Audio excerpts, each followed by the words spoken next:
Hello, lovelies. How's everybody doing? Slightly delayed start today. Sorry about that. And then just as I was getting ready to start streaming, a load of shenanigans kicked off in the arena. So I am, of course, just hurriedly sailing a boat full of creatures back to the border of release because that's what I do. I don't think I'm going to be able to pull many more out of the arena, given that I am now streaming. But you never know. Maybe we'll manage something. So we are on. Let me turn the loading screen off. We are on day 2 of the Delhi Renaissance festival Impalong over on Deliverance on the Southern Freedom Isles. I can see a Nagini in the background. So we're just coming up to the arena, and I suppose it would probably be a good idea for me to re-equip my axe for a start. Let's pop all of those away. And, oh man, it's going to be chaos in there. Oh, but there's bears. There's bears. I'm going to get so distracted. I'm so sorry, guys. Right, yes. So day 2 of the Delhi Renaissance Impalong Festival. And in an hour and 23 minutes, we've got our next scheduled game. We've got a Harry Potter themed arena here, evidently, which is going to be flying cows. I was briefly tempted to run something else beforehand, but then we got something much more exciting happening. So that's what we're going to be focusing on for now. But what I might do. Do I try and pull a bear out? Do I just run in on Crim and fight everything? What do we reckon? Also, hello to everybody in chat. Hello Moomix, hello Yups, hello Madoon, hello Moomin, hello anybody else who is lurking. It's tempting. I mean, it's tempting.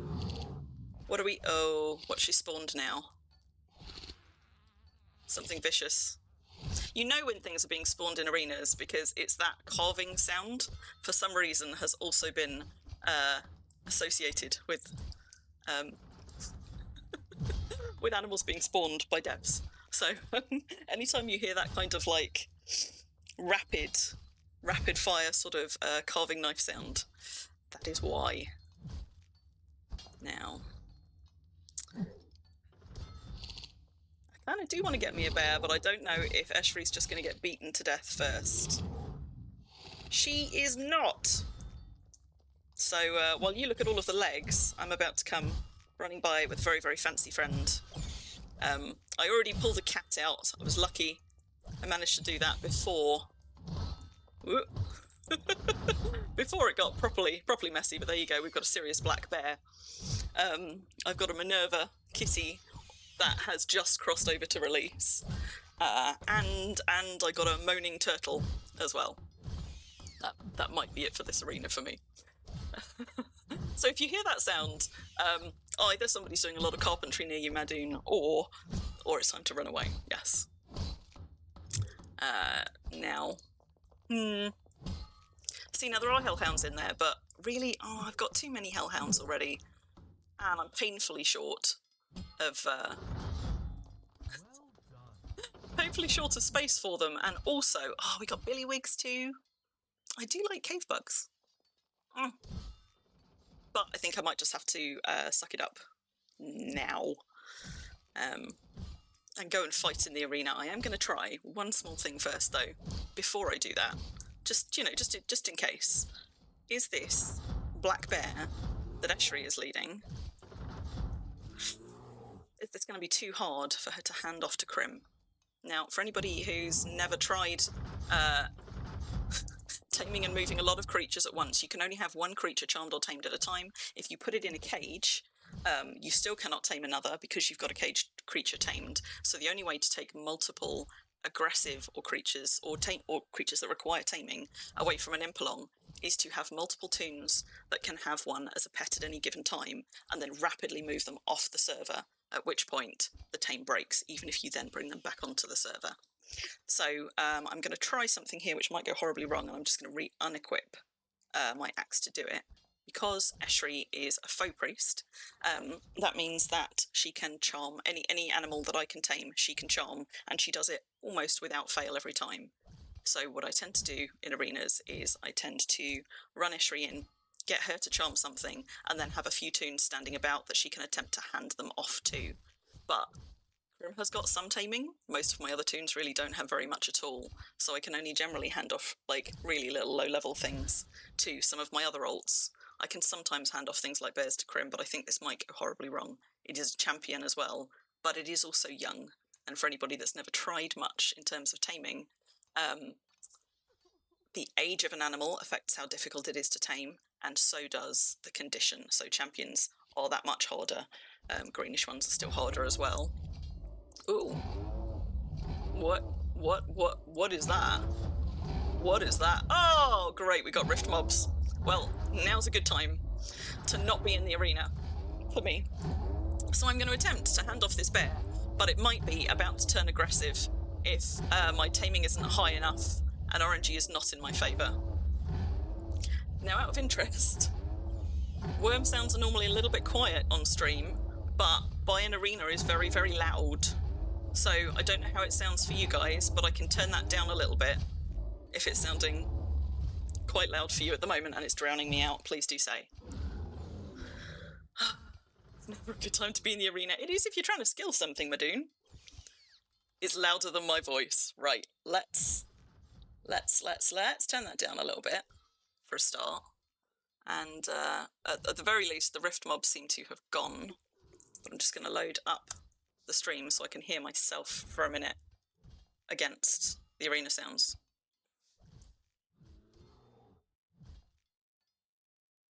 Is that better? Is it louder than my voice because you are also by the arena in-game, Myra? Just, you know, just checking.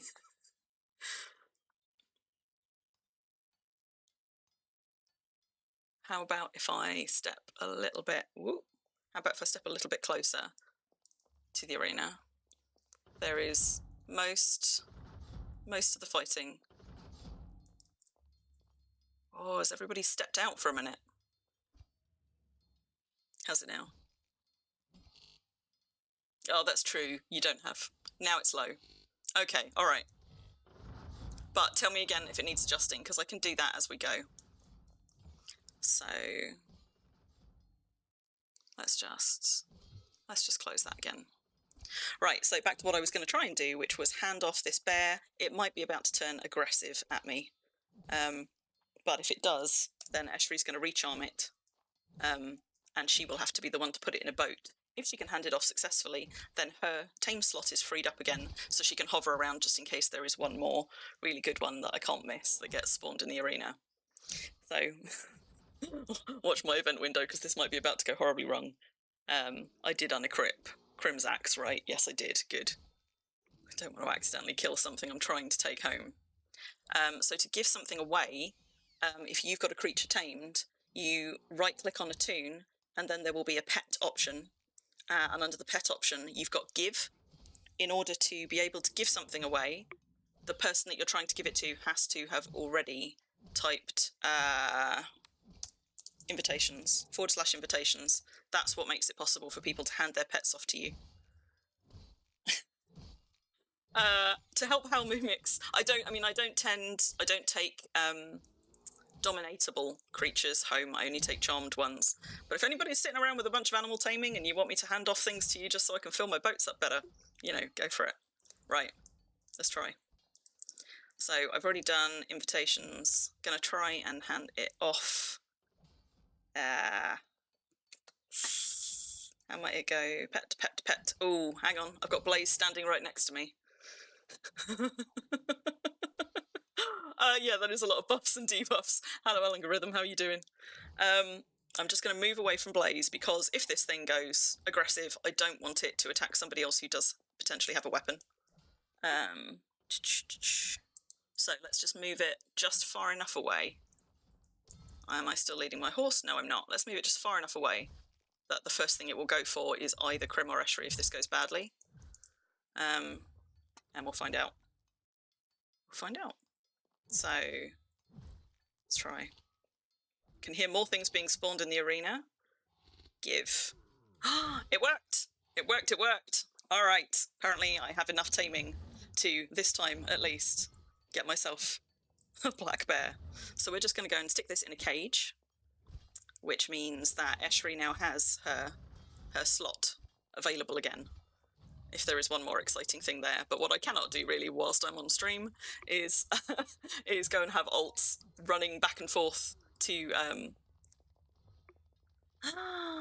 Blaze has got 70 taming. Alright, Blaze. Good to know. So I might be able to hand off something to Blaze temporarily as well and get Blaze to load it into my boat. But where is my boat? Over here. So I had 2 Gnars here, but the first one is now full of animals and has just crossed over to release, which is what has freed up my tame slots for me to tame some more things. So this one has already got a pinches in. We've got 3 cages left, basically, before I run out of stuff. You can't load a creature that is injured. This one is thankfully not, but if it's fighting other things in the arena before you can pull it out, or if you accidentally injure it whilst you're trying to... I need to stop. Am I leading my horse? No.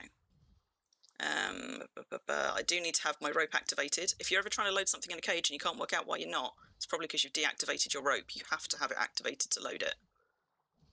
Oh god, I can hear cats. Guys, I can hear cats. There's more cats. That's my weak spot. So let me just see what kitties have just been spawned that I'm missing out on. Where are they? I will run back on Crim in just a second. So that is my bear loaded. I just want to get eyes on Eshri, on whatever kitties I can hear going meow. Oh, there's a Felix. I'm having it. Oh, I would be having it, except Nagini's now attacking Eshri. Right, okay, tell you what. Let's move Eshri back out of the arena. If anybody is at the arena with some taming and happens to manage to get a Felix out, I'm going to come back for it in a second. But first of all, let's embark this as commander. The person who loads a creature into a cage has to be the one to load it into a boat. So you also can't get a bunch of people to go and stick things in cages and then just have whoever's sailing your boat home go and load them. It's got to be loaded in by the person who's got it tamed. But it can be unloaded by anyone, I think, and once you cross the border, the tame effectively drops even though it's still in a cage, so the person sailing them home can unload all of the cages at the other end. Look at Nagini. So, right, I'm just running Crim back up to the arena, and then I'm going to go and peer through a thing, peer through a gate. That's the word I wanted, a gate. Oh, I see. So you need animal taming for chaos, do you? I'm going to go peer through a gate, and then I'm going to attempt to run Eshri back in and see if any of those kitty cats are still left. I can see some Felixes from here. It's just, Eshri being a faux priest, most things won't attack her.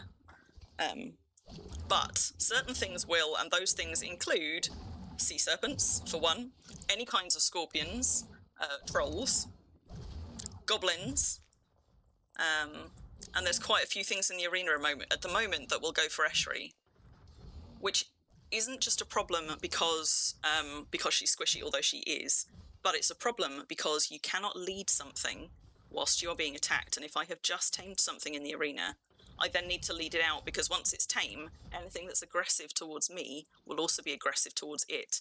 And a lot of times in arenas, I have tamed something and it has died before I've managed to get it out, because I can't get close enough to lead it without something attacking me. So it ends up being this whole game of, like, sort of like a Benny Hill sketch, running around trying to lead things away from the thing I've just tamed, and... Oh, Blaze! Blaze, are you waving at a cat that you've already brought out of the arena? Blaze, my hero. Blaze, would you be so kind as to run it down to my boat if I give you perms and load it into it? Is there anything else that you're going to want to tame here? Alright. So, what we're going to do then is we're going to go with Blaze down to the dock, because he's going to need perms on both my boat and on the cage And as I said, because it has to be loaded in by the person who has tamed it, Crim's already got one tamed in the boat, so she can't take it off him. And I had 3 spaces left, so Eshri is then still free to watch the arena for one more thing. This is not good if the person who has tamed it for you is also trying to tame other things, obviously. But if they're not, if they're just helping you out, like I think Blaze is for me, then they won't get their tame slot back until I have this cross a server. But when the boat's full, basically Eshri's no longer any good at the arena other than healing anyway. So she might as well go and just cross it over a border and then bring it back to make all the tames drop for everybody who had loaded one in there. So manage ship. We're going to add Blaze Grace with all of those. Then we're going to disembark, take a cage out, and make sure that he's got perms on the cage. So we'll unload that. Cat is wounded, so we're going to have to heal it up before it can go in, but let me just set the perms on this first. Manage item. So we're adding him to the cage as well. Right, now all I need to do is heal that cat, because you can't load an injured creature. So let's have a look-see. I can run Eshri down to heal it if need be. I think I might have to because it's got quite some injuries. So let me just start her running down just in case. Because it's a faux priest, she's got shiny, shiny magic, which cares not whether you've already bandaged a wound.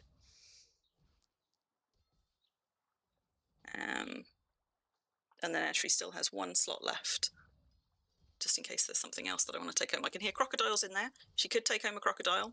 I do already have quite a lot of crocodiles. Hello, Northleys. And hello anybody else who's joined that I've missed, Myra and Bun. I don't know if I said hello to you properly, but if anybody else is lurking that I've missed while I'm concentrating on all these animals, I'm very sorry. I will go and catch up on chat in a minute. What have we got left? Okay, 1 light, 1 left. So I'm just going to try healing that last one on Eshri.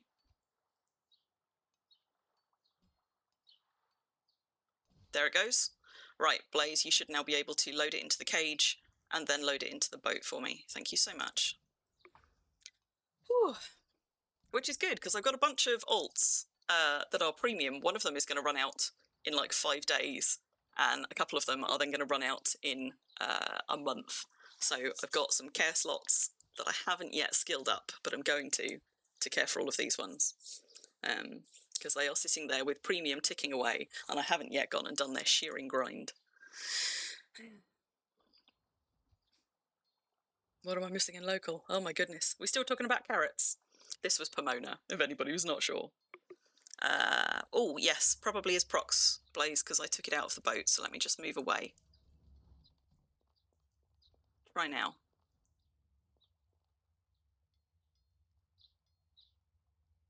Is it gonna allow it? See, even with procs, there we go, it's done it. So even when somebody's got permissions on something, procs perms still apply. There are other ways to get rid of those as well, but the quickest and easiest is just to move away. Thank you, Blaze. So let's get that back, get back on my horse and go back up and see what's happening in the arena. So we've now got precisely one cage left, which is good because Eshri has got precisely like one charm slot left in her before we have to cross that boat back over a border. Right, now, whilst I'm running back up, let me just go and have a look at chats. Impalong's a tiresome bun. Well, you're running them. Ooh, I can hear something unusual in there, which... What is that? Oh no, it's somebody doing AoE spells. Alright. Although, there may be something unusual in the arena and it's getting very, very loud for me again, so... Oh, crabbies! I love giant crabs. Right. Let me just turn the volume on my headset down. How is the volume for you guys there? Is it getting too loud again on stream, or is it still manageable for you lot? Oh, we got wolves in there as well. You can see some fangs. Snakes can't be tamed or charmed. So those are no good to me anyway, which is probably just as well. Oh, but crabs. Crabs are our favourite. So, can we use our last one on a crab with Eschery? Let's find out. Before a whole bunch of other things attack her. We've got a mature one just there, which I'm going to try for. Now, the plus side is, because this is close to a gate, even if other things come and try and engage Eschery, you can sometimes manage to get something out, even when there's other things attacking you in game, by dodging out of the gate and then darting back in with and leading it before you get attacked. But it is very much a gamble, and sometimes it takes several attempts. Luckily, it looks like everything else is suitably distracted, because she's got it. Let's just actually get her out, though. Whee! And that is my final creature that I can tame. What is that? Something. There's a carrot over there scuttling around. I see. Not only are we being turned into bunnies, but we are also being turned into carrots. Hello, Eliana. So, same as before. Tell you what, I'm only going to take Crim this far because we want to go back to the arena, and I'm going to go in and fight soon, which means I need to re-equip my axe before I do. Don't let me forget. Sounds okay, Moomin? Good. We're just going to run Eschery down to the dock. She's going to load her creature, and then she's going to go and cross a border with it to make all of the tames drop. And she could run it straight home now, because I am now out of cages. That means until I actually go and empty my boats, I can't have any more creatures anyway, but that can wait for later. So, there she is. I can hear more things just being spawned in the arena behind me, because there are more carving knife sounds. So, there's Eschery just unloading a boat. You can see her just about in the distance with her crab. Ouch, my toes. And I don't think this one took any damage, because luckily nothing came for us, so she can just load it straight in. And then I'm going to send her sailing over the border, log her out, and we're going to carry on. You left a small trick in our PMs on Blows on how to lead in combat. Ooh, okay. I shall look at that in just a second. So,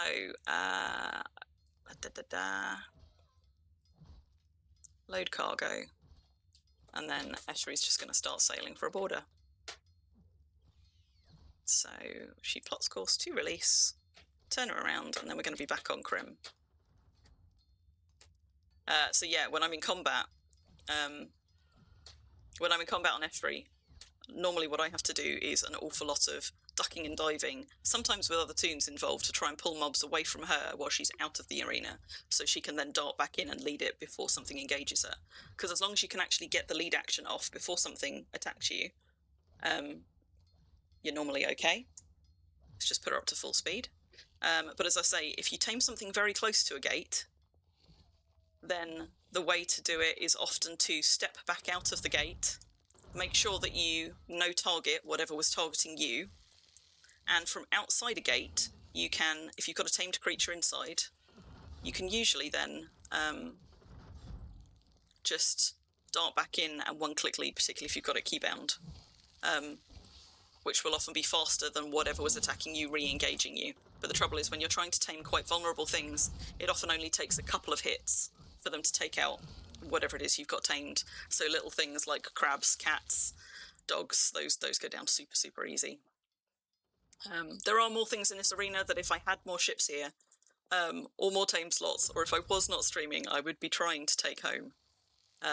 But it's probably good that it's forcing me to show a bit of restraint. I'm also not going to go right into the midst of those, although as soon as I step into this arena, a bunch of things are going to run at me. But let's equip that first. Bun's going to tisk at me. But hello, Tantail. Yep, there's arena shenanigans. I'm going to go into the arena with no protection on my head, because for anybody who doesn't know, the adventurer's hat,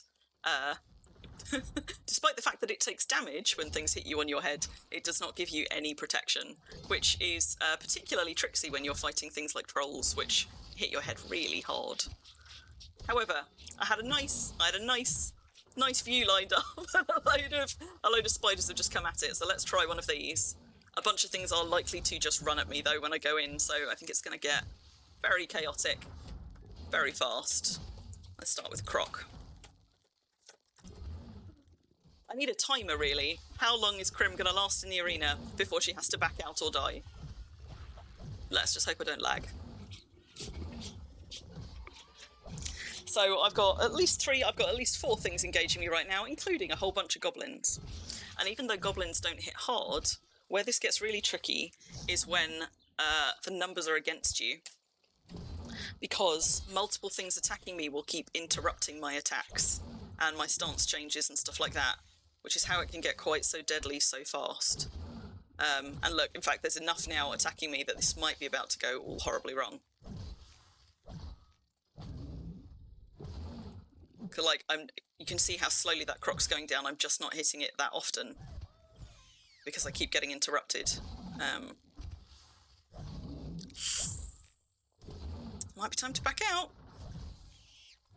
Apart from anything else, Pom's going to shout at me because I don't have my death tab on. So let's just back out a minute. Woo! Straight out of the gate as well. Now in a less full arena, you could go back in, retargeting something else, and try and heal up on something smaller like these. But I probably also need to go and pull some more cotton out. But in this one, it's just not worth risking it because the same mobs will probably come and re-engage me. It often takes them a while to drop.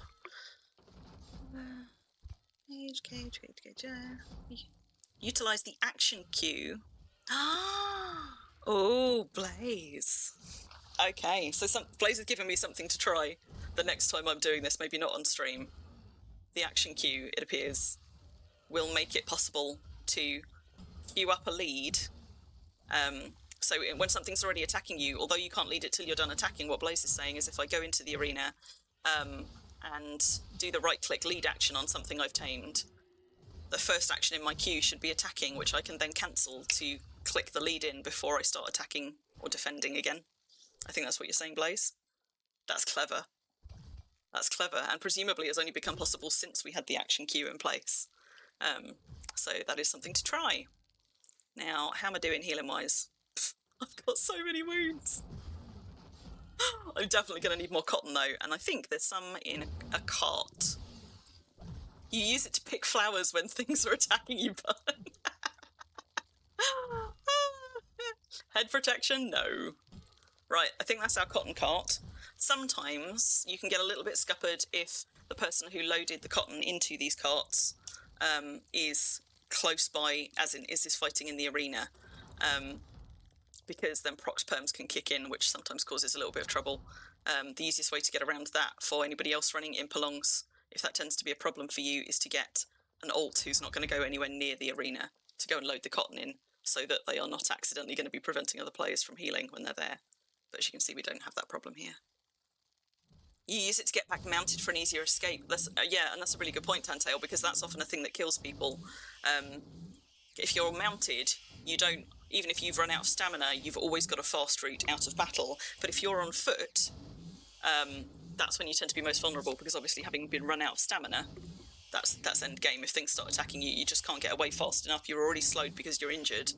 And even if you've got an animal there, if you're not already leading it, you can't get on it and run away. If you are already leading it, then you don't have to cancel an attack action to ride, only to lead.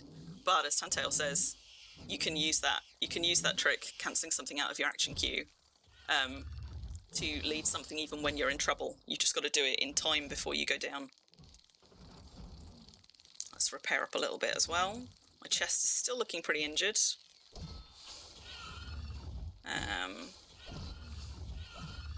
Look at them all. In fact, my hands are so injured that I can't select my whole hand to heal. Or can I? It would help if I had cotton activated still, wouldn't it? So let's just combine those for a start. As you can tell, I'm not a PvPer. I'm not even remotely really a fighter. Like, I've got some fighting skill, but learning how fight mechanics work, like which weapons to use, which armors to use, all of that kind of, to be really, really efficient, like that is not my jam at all. It's not something I know anything about, which is why you get bun despairing when I keep running into combat with no head protection on. Wearing things because they look pretty, not because they're necessarily any good. Right, start bandaging. It's going to take a while for this arena to get taken down. I'm not worried about running out of enemies. Yeah, they jump you with a slowing injury, or sometimes, like I said, with the goblins in there. Even though the goblins themselves aren't doing me much damage, having enough things attacking you at once, even if they're quite weak things, can often be a killer for even quite well skilled toons. Just because you can't really get an attack in edgeways. And if you're somebody who, like me, is relying on things like life transfer to keep them upright when they're fighting multiple mobs, that also doesn't help you if you can't actually get your hits in. Now, we've still got so many things here that this is probably going to be a bloodbath when I step back in. The wise thing to do at this point would be to find somewhere where other people are also fighting and try and step back into that. The downside is, you guys are not going to see much at all. But the reason why it is sensible to go and line up with other people who are fighting is because it just splits the aggro between the lot of you as you dip in and out. And people who've only stepped just outside the arena, hello Calvert, for people who've only stepped just outside the arena, creatures inside will still be targeting them and locked on them even though they're not currently able to fight them, which means it just reduces the maximum amount of creatures in there that are free to target you when you step inside. As soon as the player moves far enough away, though, or if enough time passes, I think they will stop. They will stop fighting them. So we're gonna go for a fang and see how many things are gonna hit us in the way. Like, this is gonna be like, I'm amazed that I'm not too close to hit this thing properly.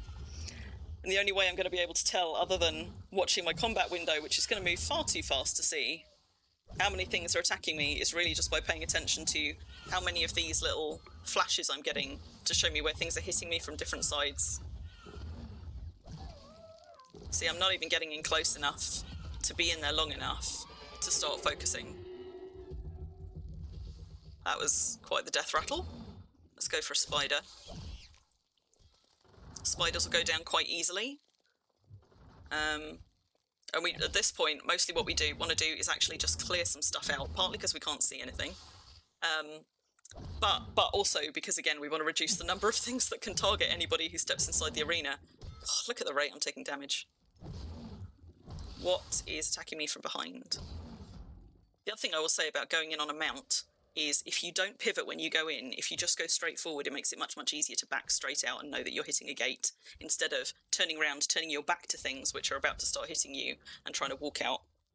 One of the other advantages of doing arenas on mounts, even though there isn't far for me to go in and out of gates, it allows me to keep facing the things that are hitting me for the most part. And back out, knowing that there is a gate directly behind me because I haven't rotated once I've gone in. Not so good if you're actually moving in and moving about, but for this, just trying to clear spaces around the entrances, it's good for that. Combat lug isn't so bad with the colours. Yeah. It moves so fast, particularly when there's probably, 40, 50 mobs in that arena, maybe more. I can't even tell because I can't see far enough into the arena. But when GMs spawn things in arenas, they tend to be spawning, 10 to 15 of a thing at a time. And this arena has currently got, albeit a lot of dead things, it must have 7, 8, maybe 9 different creature times knit spawn pools in it, which is how they get quite so chaotic.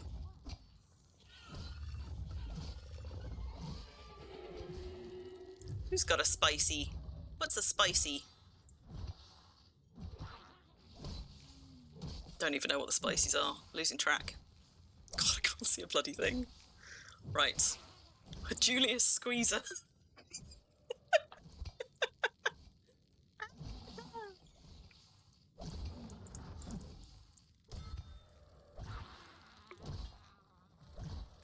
There's a hit bonus to flanking or the rear. Yeah. But that's what I mean. So if you're on a mount, you can pay attention to kind of what directions you're being hit from by circling around a little bit like this. In fairness, on foot you can just back out as well. But it tends to be a little bit more risky. What are we hitting? I can't even see what I'm hitting. I think I'm hitting the snake down here, right? But I've got 3 things hitting me from over there.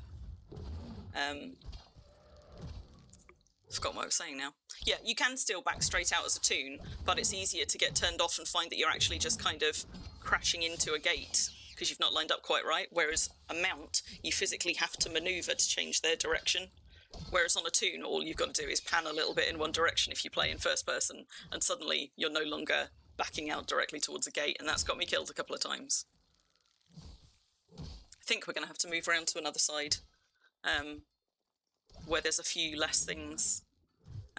You can do it by just keep going through these gates with a few other people and just trying to chip them down bit by bit, but it tends to be more efficient when they've all bunched up on one side to try and move around to somewhere where you can actually do a little bit more fighting and clear out smaller sections at other gates at a time. Let's stop targeting that one for a start.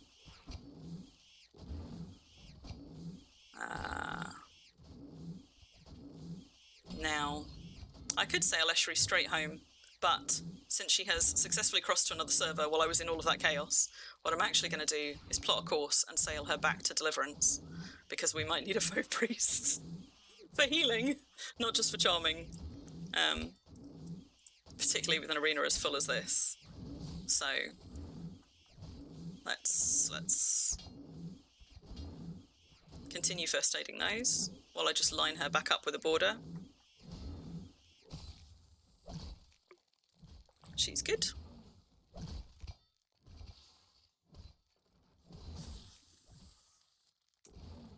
Now, as soon as I start moving anywhere fast, Eschery's back on Deliverance.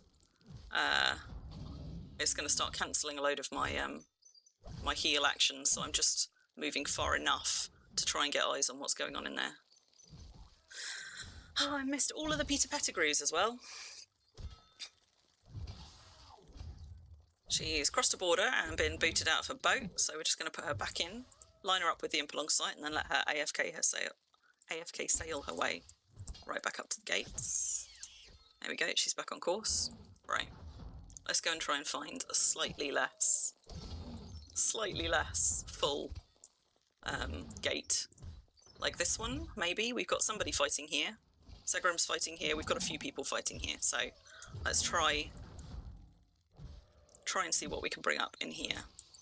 So the other thing is, if you are trying to take out smaller pools of creatures, you don't want to go too far into the arena, because the ag ranges on creatures vary. If you only go one tile in, that's the closest you can get to controlling how many things come after you and then crowd that gate. But if you run right into the middle, you'll just pull everything that's free. Right, there's one down. Let's try you. Spicy's are lava fiends, there we go. Now, I've broken my own golden rule and turned around because I went round a corner in here, so when I need to back out, I'm going to have to pay close attention to make sure that I'm actually backing towards a gate. What can go wrong? What can possibly go wrong?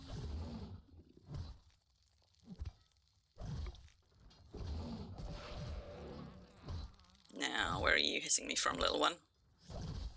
Ooh, got 3 things hitting me from that direction, that's not good.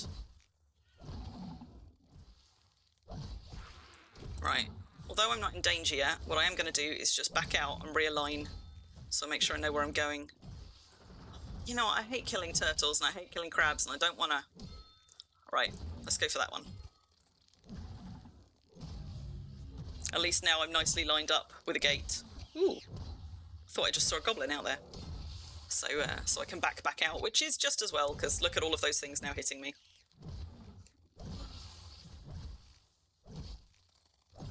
Is the Nagini still up?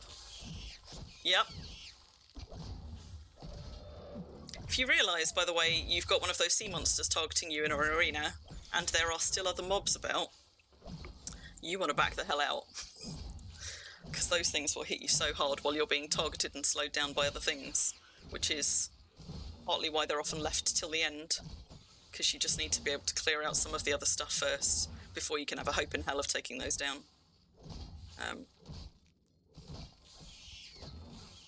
So just while we're healing, the sea monsters Tantail, so hang on. Tell you what, if I back off, you'll be able to see it better from here. So you can see them because they're super high profile, this thing here. This is a sea monster. And they often get spawned as sort of like final bosses in arenas by GMs, but they have a very, very big pull range. They hit hard, they'll select you from anywhere across the arena, and if they target you, It's like it starts getting hairy if you've got other things hitting you as well, which is why these tend to be one of the last things to go down. And it usually takes a bunch of players taking them down. You can solo these things out in the wild, but in an arena, you sort of, if one of those is zoning in on you, you probably want to get out of the way. Oh, Pom's still about. There might be more things.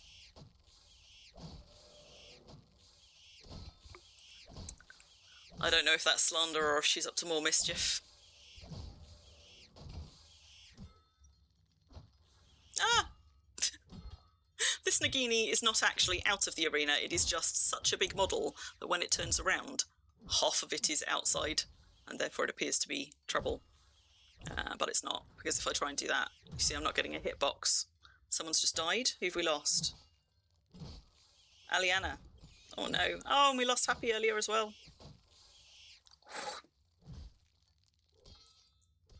Your Mare on Xanadu is known out for going and killing things. Yeah. Yeah, we've got people like that on release at the Harvest Moon Lagoon often bring back like the champion rift mobs and things like that, and sort of display them around their deeds. Now, let's just do a couple of those peskier ones. I'm alright, but the trouble is there's so many things in there still that it'll stack up fast, so it probably is worthwhile me just healing up a little bit more. I'm also out of water, which is not super. So, I'll tell you what, let's go and fill up on water. Eat some food so that my stamina refreshes a bit faster, and then go back in because it won't take a second. So now I can actually hear something again. How's everybody else doing in chat? Is there anybody that I have missed saying hi to when you came in? I think I've got you all. But if you said something and I haven't addressed you, I haven't noticed you, please just say something again. I'll say hi. So I'm going to go and grab some food. Do another little heal while I eat. And then we'll go back. And at some point I will abandon ship because those arenas can take a while to fully clear up. How long have we got till our next game? 42 minutes until Flying Cows is due to start. Might get a little bit delayed by the arena. Depends. Mona says, was it a gentle death? Oh. Let's ask her what our hit count is so far.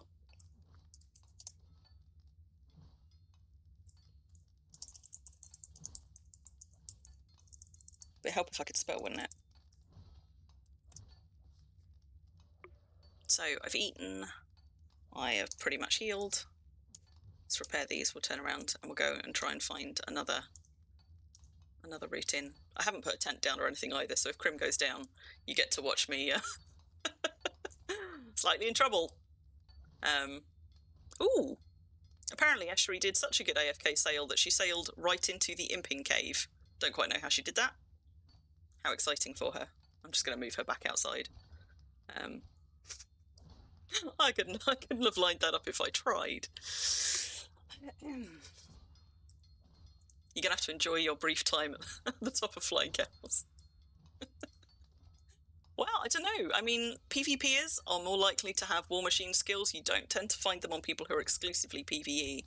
And a lot of Impalongers are PvE players exclusively.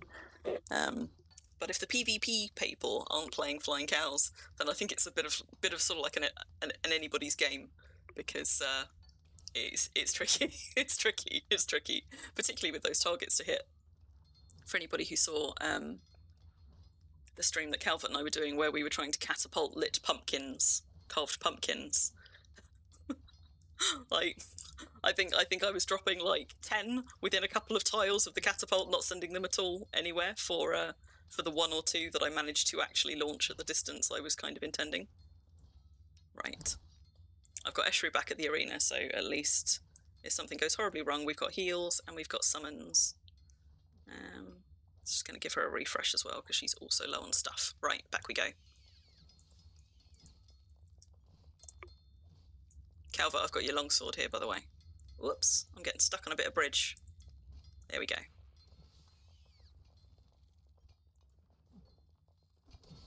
Alright, what are we looking at now? So we've got a few people fighting here, which means this is probably a fairly decent place to go. Tell you what, let's just go in and see what engages us. Trouble is, you can't see past all of the corpses. What I might have to do is actually help do a little bit of clearance if I've got... I haven't tested yet whether or not I've got berry perms on this deed, but I possibly have as staff.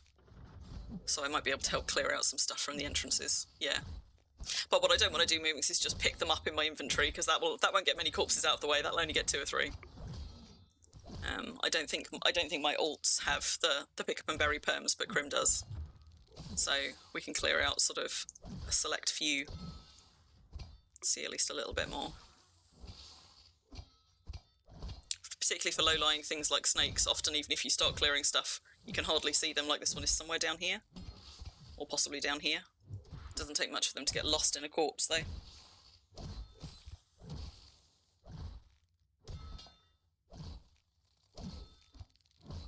Yeah, as Myra says, I mean, you can get lucky. You can get lucky with flying cows. And it's sort of, it works on the premise that almost nobody has War Machine skill generally, so you're all just kind of doing it with a little bit of luck and a little bit of skill. Trouble is I'm also carrying stuff, so it looks like 3 corpses is my limit. Tell you what, let's just start clearing some stuff out to make it a little bit easier for these guys. Not possible to play with less than 21 body strength, so brand new tunes can't do it. Good to know. Good to know. Also good to know because I was talking about doing like mad catapulting games on stream at some point and inviting people to come and play. So if there is a body strength requirement, that is worth knowing. Presumably.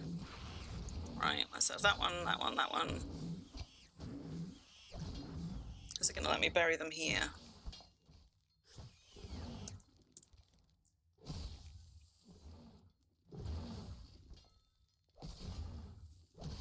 Might as well butcher as we go.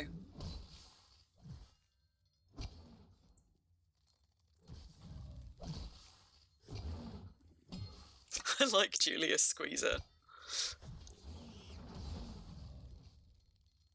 That's a good name. Even though it's a pun, animal puns are allowed. Let's bury those. Let's just drop some of that. No! Because I'm also very quickly going to fill up on meat doing it this way. Right. Let's go and get some more. That one. Yes, spiders. I know. You'll just want to bite. These have already been butchered by the look of it, so we can just bury these.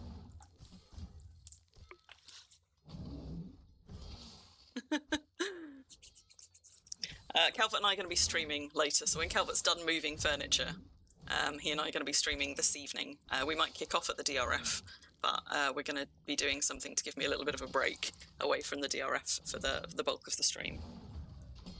At least that's our intention.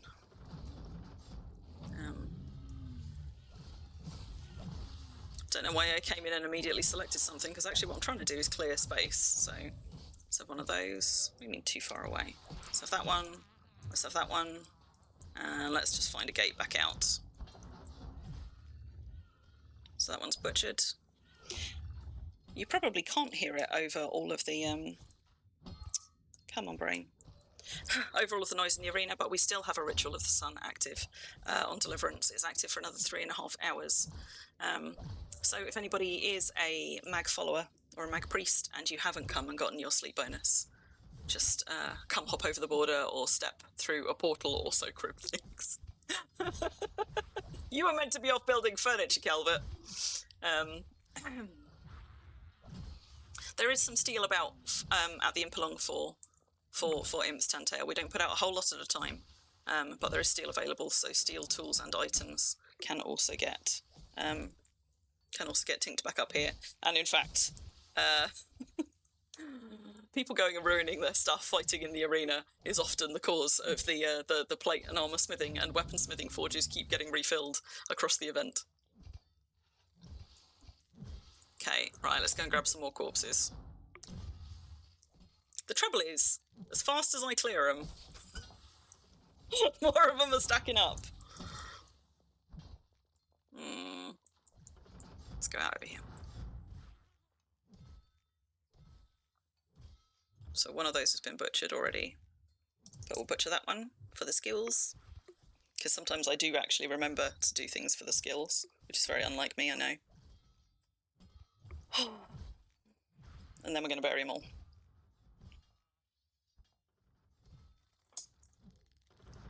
And drop all of their stuff. Okay, Moira says there is steel around. Whee! I got 5 copper. Thank you, Wurm. So good to me. Let's move some of that other stuff just out of the way a bit. So I'm not accidentally doing something like dropping one of the items I've got imped. That would be really embarrassing, wouldn't it? Right, what else? Let's clear out some of these. Some of these. That one. That's my 3. Just as soon as I find a gate. Absolute chaos. I do now, having said that, feel compelled to just check my piles. I think I'm good. It didn't even occur to me I might have dropped something, but let's just,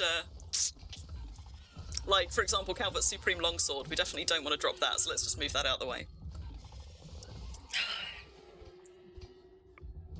You know what? I made a cup of tea just before I started the stream. How long have I been streaming? Whoops. It's still warm. Ish. Bury those. Maybe I will reach a point where there are enough corpses cleared that I can go and fight some stuff again, but at the moment they are stacking up fast. Right, let's grab some of these ones as well. Look at them all! It's all them spiders. Spiders, lava spiders, bears, trolls, and rift ogres. They in particular take up an awful lot of space on the ground as corpses. Those 2 have hopefully already been butchered.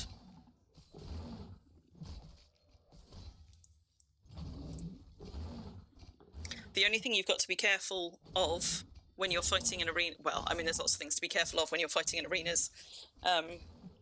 Yeah, whereas spiders still leave a very large corpse, mimics. Another thing to be careful of if you are fighting in arenas specifically is arenas are the only place that you will find Valray mobs on the Southern Freedom Isles, because they have to be GM spawned. They don't occur naturally. And that's things like Soul Demons and Son of No Gump and Spawn of Utacha and things like that. We haven't had any spawned yet, although those big crabs, I think, were they Jackal ones rather than Valray ones? But the reason to be careful of those is not only when you butcher them can you get shiny Valray items out of Valray mobs. That's not a thing to be careful of, but it's a good thing to know. The thing to be careful of is if no gumps get spawned in the arena, which if anybody doesn't know, those are the big humanoid things with 2 heads. Those things can steal your equipment off you, like the armour that you're wearing, and their next action will be to throw it back at you.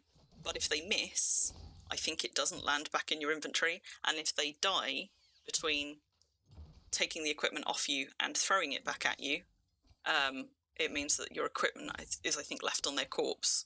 So you need to be very, very careful if you are somewhere where you've got burying actions, or if other people have got burying actions, that you are not burying all, i.e. you're burying the corpses, but you're not burying the contents, because that way some people's equipment can sometimes get lost, just lost in the fray.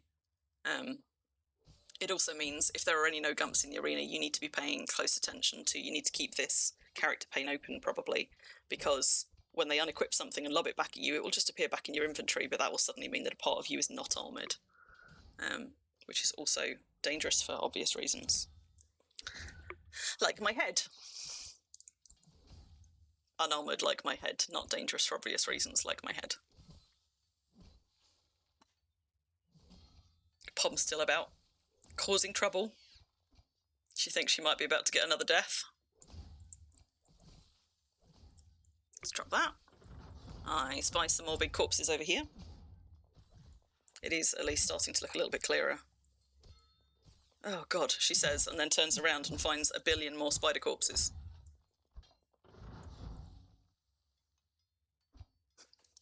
I just can't win.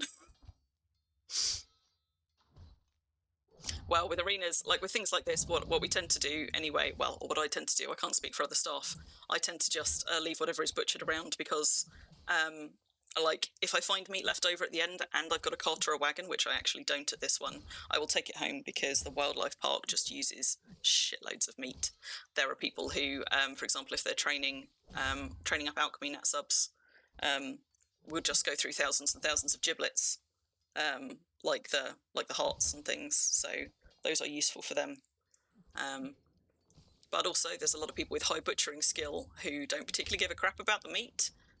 But for people who don't have such high butchering skill, high quality meat is often a boon. Like, you get people walking away with armfuls of 100 quality meat and giblets and things from arenas who wouldn't wouldn't otherwise be able to create that stuff themselves, which is why we sort of leave it lying around. Scoop it all up afterwards, because people don't, I think, generally have pickup perms as non-staff here, but we can gather them all up. They can either go into ooh, that looks like someone's picked up and dropped. These ones are not so big, but I guess we could take them out of the way. You know, you can make the meat and giblets available if people have got pickup perms, but even if they don't, if somebody's collecting them and asks in local, sometimes we just pile them up somewhere for somebody to take. These have mostly been butchered.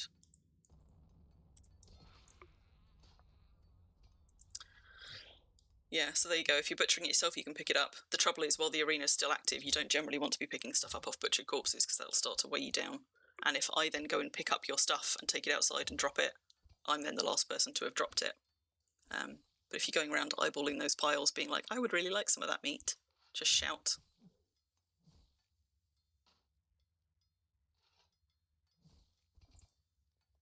Let's just bury those. It sounds like it's quietening down at least, which means we should be down to the last few mobs now, because mostly what I'm hearing is imping sounds, not fighting sounds now. So is that everything gone? We've still got a Nessie up. Still some snakes by the sound of it, unless it's the Nessie that's hissing. But there aren't things targeting me everywhere I move, so we must be down to the last few.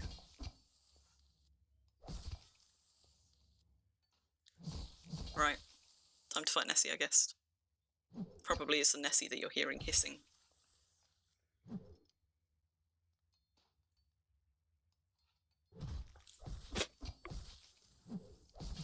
I think the thing with these things as well is I think these might be one of the ones that heal quite fast. So one of the other advantages to having several people joining the fight is they don't get such a chance to. But I wouldn't swear to that. Somebody else might know better than me. I just know that sometimes these take an awful long time. It's take an awful long time to take down if you haven't got quite enough toons there to do it, or hard enough toons there to do it.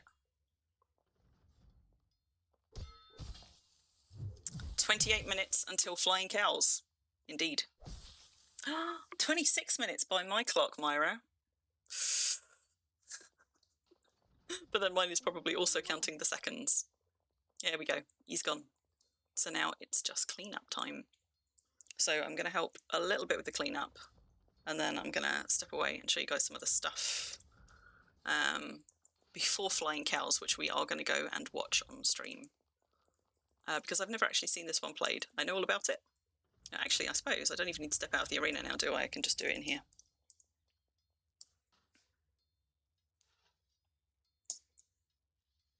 Go Blueberry Catapult. Yeah, they are all very, very pretty colours as well. It's a nice colourful setup, which we'll go and have a look at in a minute.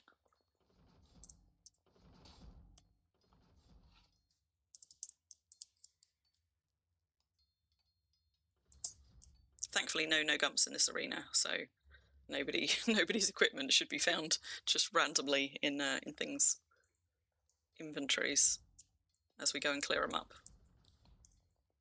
It's already been butchered. That one maybe has.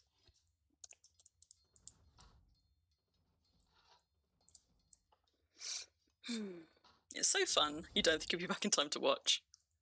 Well, I mean, so what I'm trying to do is... Oh, no. Why would you do that? Why would you do that, Pom?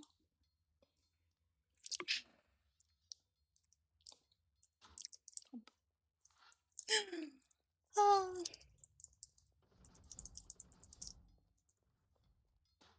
You know what? I'm not going to pretty please Pom anything, because it'll go wrong. It'll just go wrong. For anybody who is into collecting creatures, I'm sorry to tell you that tiny little chicken nuggets like these will not keep their names, because if a creature has a different name when it's in its young version, as soon as it moves to the stage of adulthood where its name would change, it loses the name that it was given. So Pom's teasing us with these, apart from the fact that we've been spawned little, like, chick nuggets. They actually won't still be nuggets when they grow into hens and roosters, sadly.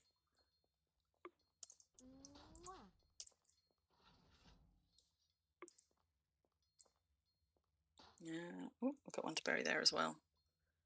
So that happens with a lot of the passives. In fact, that happens with, for example... Cherry slapping nuggets! Where is she? Where is she? Oh, I'm not going to slap Cherry. What was the no idea? Oh! Oh my goodness. Where's Ashri? Is it just the one? I may not actually... It might be that somebody else has gone and tamed that one in time, but if not, let's go and have a look-see. Because if she's only spawned the one... Let's try.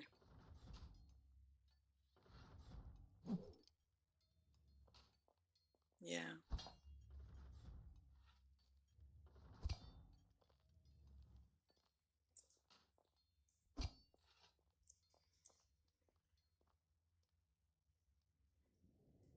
We've got a no idea. Not that I've got a boat to put it in right now, but that's a problem for another Claire. Right. Now, where did I just take that deer? The arena is finished finally, Madoon. Yes, we're just down to the burying stages now. So let's just go and make sure she's okay. Sounds like another meteor shower happening. There we go. One no idea. And actually what I'm going to do, since we have already sailed all of the other creatures off, just in case something else comes up later, I'm going to hand this deer off to Crim as well. Not that I've got a cage to put it in, but Crim is more reliably going to be around. What I might do is take it a little bit further away from the arena. I've still got the invitations command on, so she should be able to just hand it off to me. There we go. So now Crim's got it. So let's go and put this on some grass somewhere so it doesn't starve whilst I'm streaming. Let's just stick it over here.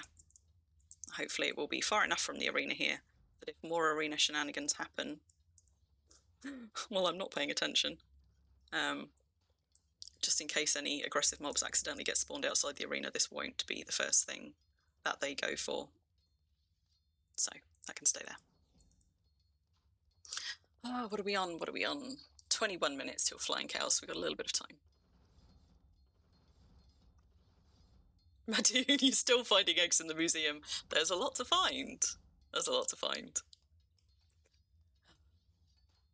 The dyes on the flags of the cows were made by Sidereal. Good to know.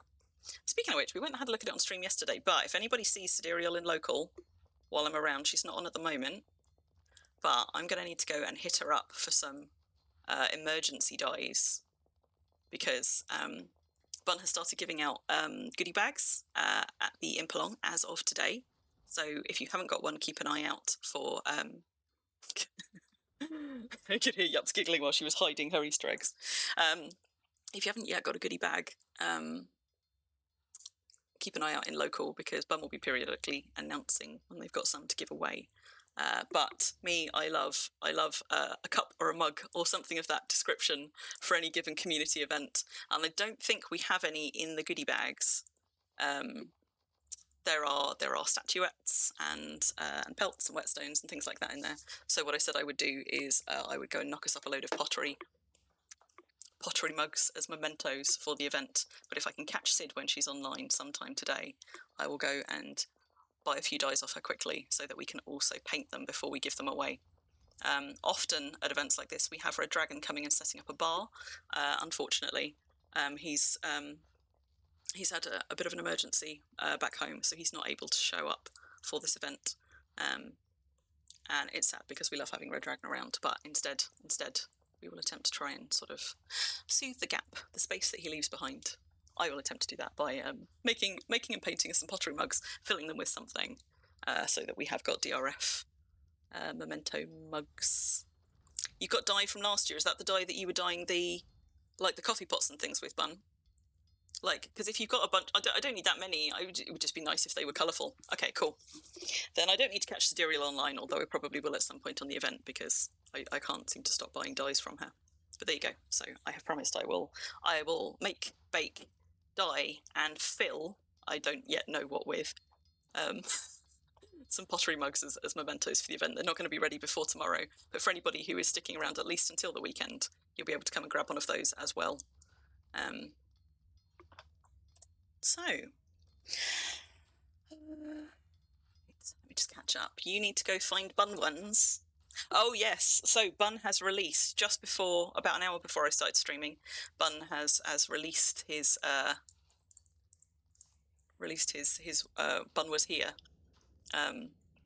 pictures. Have you released them all now, Bun, or are you drip feeding them across the weekend?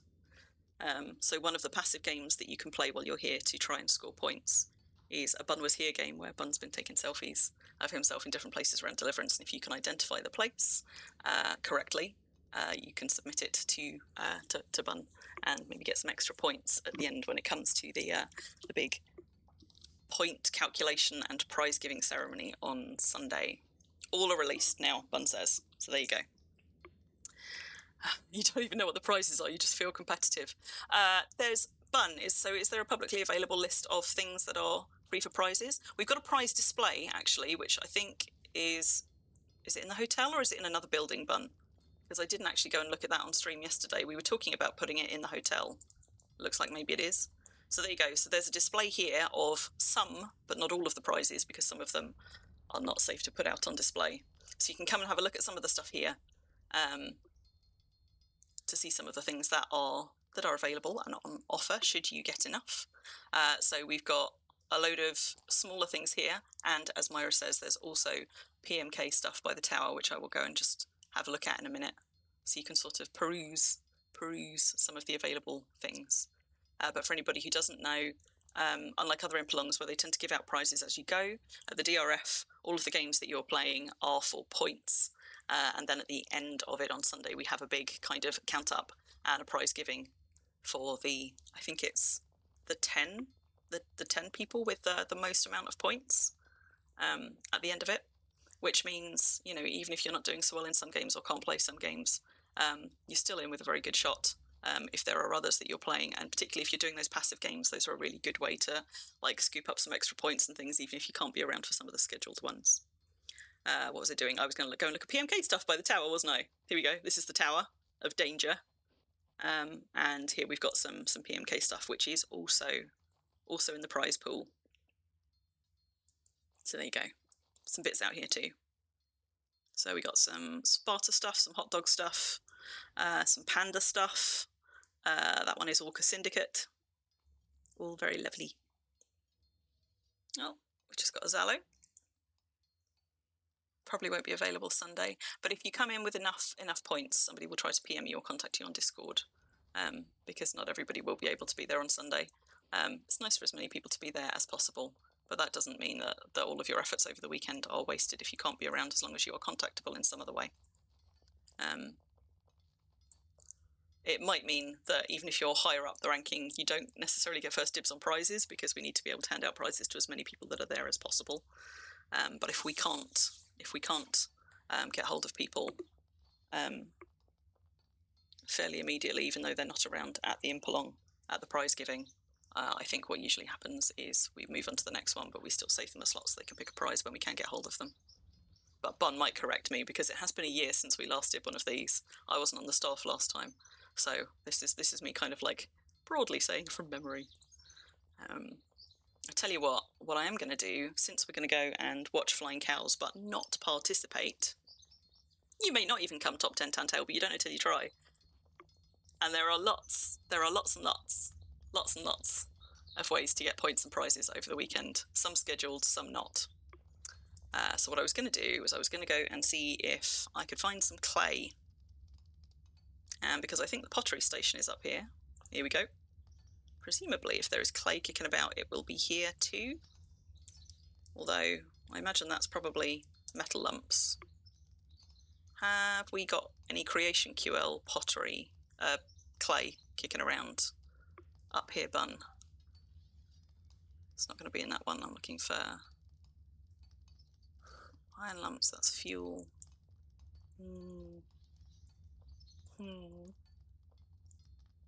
I suppose I could just go and take some out of the workshop in the clay shards cart. Oh, that clay shards cart. Thanks, Myra. I have eyes and can see. Although, I tell you what, rather than deplete the carts, because I have the privilege of being staff, rather than deplete the carts and go and make somebody refill it, actually I'm going to go and have a look in one of these BSBs. And see if we've just got some low quality stuff over here that I can use. Not all of these have clay in, but some of them might. If not, I'll go and take it out of the cart. What's wrong? That I have eyes and can see? Moomix, Myra and Bun, you've parked your goblin donation cart. Ah, I see. Moomix is collecting goblin skulls. There we go, we've got some clay there. So that saves me taking it out from wherever the impers and creators might be taking it from. Slow myself right down, so I need to make sure that I don't try and get off my horse somewhere and just like leave it behind. Right, that will do me. So that when we're going to watch flying cows, I can just sit there chipping away at making pottery mugs. That is my plan. I suppose it would also be helpful to check whether my my imping jug actually has anything in it still. It does, but not a whole lot. So let's set that volume a little bit higher. And in fact, there's a fountain right there, isn't there? Go and fill that up with water. Don't know if I'll get as far as imping them on stream, but it's always good to have a bit of water there just in case. The reason I've taken it out of my tool belt is because if anybody doesn't know, you can't change the volume on these whilst they're in your tool belts. You've got to take it out to do it and then put them back in. So we are 11 minutes out. 11 minutes out from flying cows. So I'll head over there in about 5 minutes.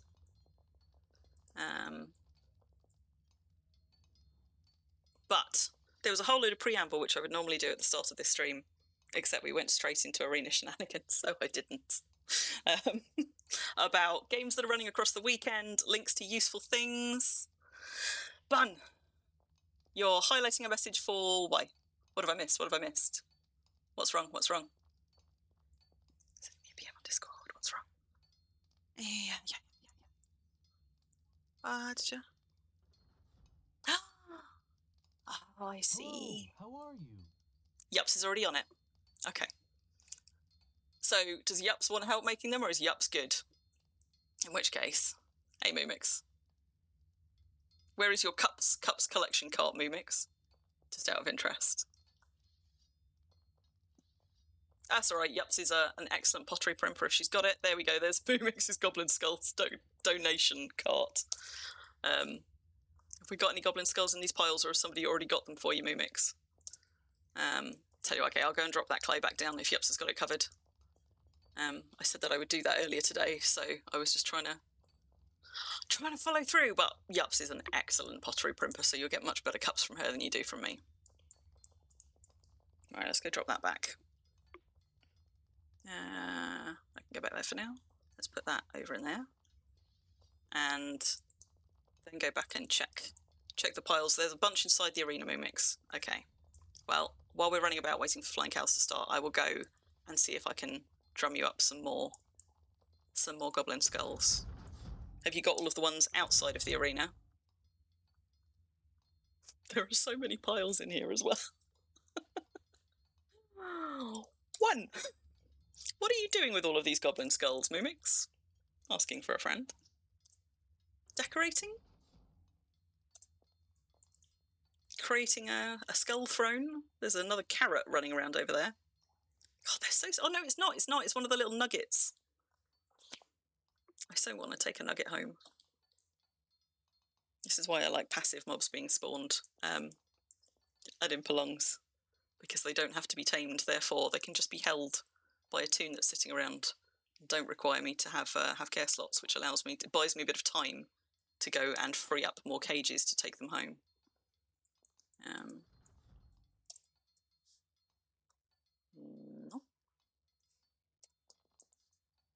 We had an awful lot of goblins in the arena, and yet I'm not finding an awful lot of goblin skulls so far. Where are they all at? Maybe somebody has already gone picking a bunch up for you. Yeah, just nuggets, Madoon. You've not missed anything that you can take home and name.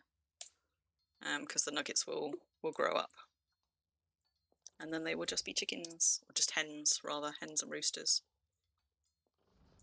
Makes me sad that they're in the arena as well. I'm the sort of person that will then go collecting up all of the nuggets and taking them out to safety, because the next time something is spawned in the arena, we're just going to get a whole load of dead nuggets everywhere, and that makes me so sad.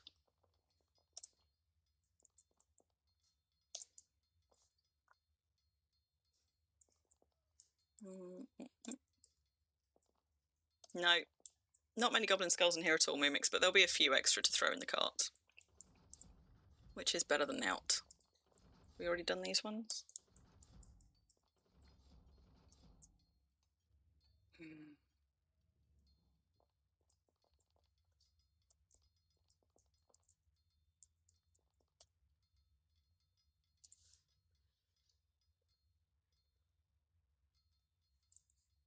We had loads of goblins in here, right? Loads. You grab some... Don't you dare, Madoon. Don't even joke about that. Poor little nuggets. Not good eating anyway. Well, I might have missed one, Mumix, but I think that's probably... There's 15 right there. I think that's probably going to be most of the piles. Don't know if I did the ones on this side or not. No, there's a couple. Right, then we're going to head over to Flying Cows. And when I come back, there better not be a whole bunch of Ned Duckets. Dead nuggets left behind. Oh no! Of course, the downside of Flying Cows is now there are going to be horrible, horrible cow death sounds for a while. There's a recipe there. Anybody at all at this point doesn't already have goblin liver and onion? I mean, I've got a bunch of them. I've got a bunch of them in my inventory, so... Oh, and Happy lost their corpse. So we need to make sure that Happy gets that back if they haven't already. Or alternatively, they might have been leaving it as a donation so that we can bury it. Right. Into the cart they go.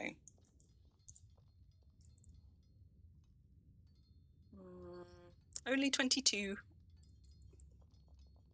I can hear what sounds like more meteorites, although I don't quite know which direction they're coming from. One of these days, we're going to try and play Flying Cows on a day when there is mist so thick you can't see more than 3 or 4 tiles. And that's going to be difficult mode, I think, for Flying Cows. Seriously, where are they? I can hear them. Can you see them?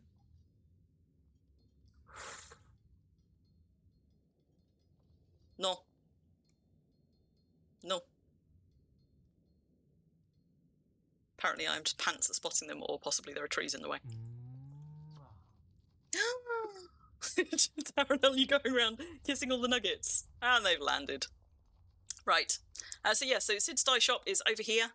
If you catch her around in local, it means that she is probably available for you to go and peruse and buy her dyes or ask her questions about dyeing stuff. Also, we've got a market hall up here where players have temporarily placed merchants. So you can go and have a peruse around some of the ones that are there, and there's still some places left if anybody else has merchants that they want to come and add in for the last few days. The museum, which is where one of the passive games runs from, is just over here, the DRF museum. So there is information on these boards, and on the slide down here, the writing supplies for it, if you want to go and take part in that event. Kissing them with teeth. And if you are heading over for Flying Cows, which starts in 4 minutes, the arena is just there. We are on the south side of the arena, so if you come out the gate on the south, just by the arena, the Flying Cows deed is just over here with all of these pretty flags. And I've not been paying too much close attention to local, but I imagine, there we go, so Myra's put out announcements. So if anybody wants to go and play Flying Cows, now's the time to get over there and line yourself up so that you can play. So in Flying Cows, there are three targets.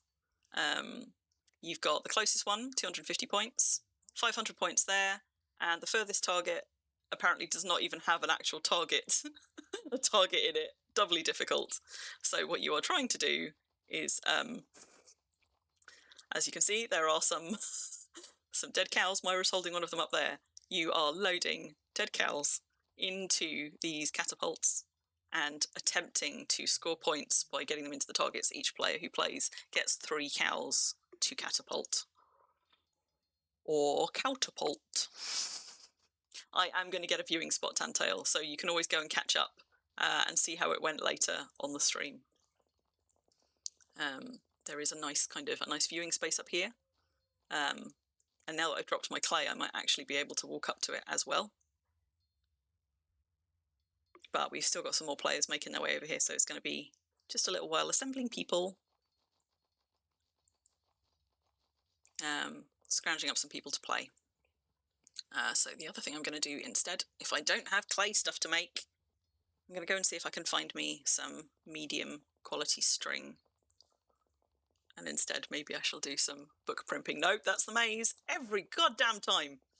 Head towards the gate and I'm like, whoa, no, that is not what I wanted. There are still some more people coming by the look of it, Myra. Let's spell somebody's name right, though.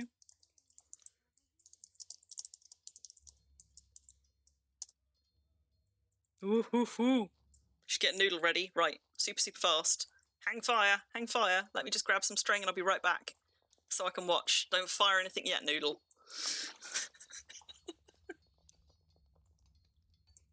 And Chewius is just running his way over as well. So you've got at least one more person coming, maybe more. Have we got string? Have we got any string? String. I'm not going to be able to find any in time, am I? Wool. Strings. Pieces of cloth? Yes. Strings of cloth? No. Maybe I will just have to do without. Yeah, we definitely don't want the high quality stuff.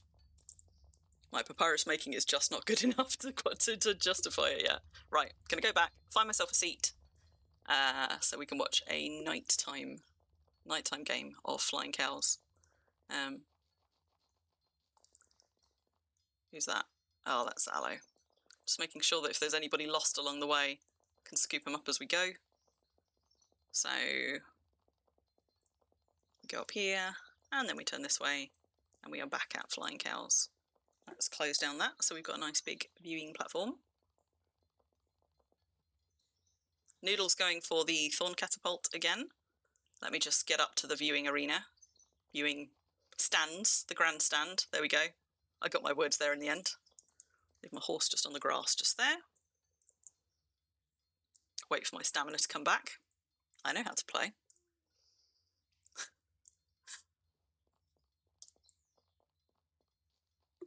I am still quite heavy because I'm carrying a bunch of stuff, but never mind. Now, where are we going to get the best view from? Probably. Whoa, that's a trap right there. Probably. We need to be able to see all of the targets, don't we? So, Gosh, if only I played with a wider viewing angle, huh, bun? Maybe I should have parked myself at the end. What really didn't read up. Wait, oh, bun didn't read up. What are we looking for? First catapulting. You were amused. Now, okay, if I stand right on the edge up here and try not to fall off it. Whoa! There goes the first cow. Didn't quite make it to the 251. So that was, I assume that was one of Noodles at the Thorn Catapult over there. Yep, so Noodles at the Thorn Catapult. They've just flung their first cow. Don't think we've got anybody lined up at the lingonberry ones or the blueberry ones yet. But Myra has to set up perms for each individual as and when they play. So it does take just a little bit, like a minute or two, to just get people set up, hand them the cows, so on and so forth. So it wasn't bad. You nearly died where? Well, so we're winching. Noodle's winching the next one. Can you actually see the cow? Or is that just Myra moving? Oh, did it get in? Was that a point scorer? It looks in from here. Did it? Yes, it's a hit. Nice. Well done, Noodle. So that's the first 250 points of the game. And Noodle's on their third cow.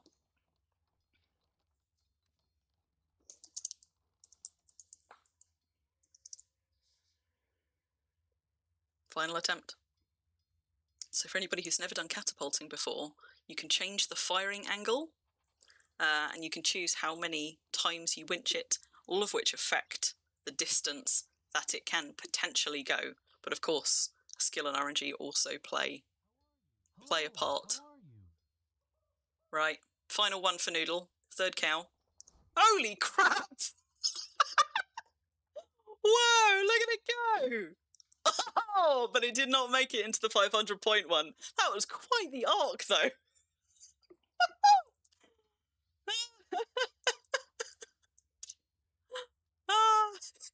Poor cow. Anything that you launch from a catapult, by the way, takes damage as you go. So these cows can be reused. But they will be taking more and more damage each time they do. As far as we know, you know, the damage doesn't actually affect the trajectory of a thing. But it almost jumped over the moon. There is no moon.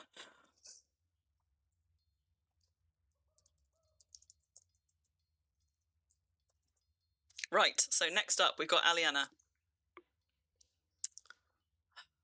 Which one is Aliana going to go for? So we've got a thorn one, we've got a lingonberry one, and we've got a blueberry wood catapult, which doesn't actually affect anything in terms of war machines, what they're made of, it just means they're pretty. So Aliana's role has been created. Is Aliana going to be at the lingonberry one? Or is she going to pick another? We shall see. There are moons, yes, but Madine, what I meant is there, like the arc that I followed that cow go on, there's no moon there. Like at the moment, we've got Jackal behind me, we've got Valray over there, I can't see Haven or Ceres at the moment. Oh, there we go, there's our meteorites, finally. Right, I haven't heard winching yet, so I think I'm probably safe to watch them, having just found where they were and then promptly lost them again. Where did the meteorites go? God damn it! Well, there were some meteorites over there. They are now hitting the ground. Right, let's pay attention. So.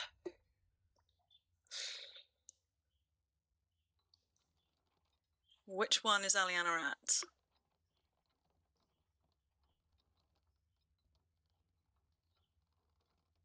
Got Myra over there.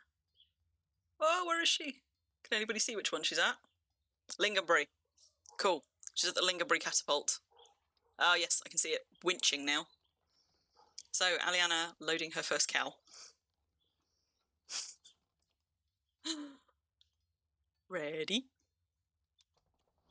Oh, no! 2, 3 tiles. 3 tiles.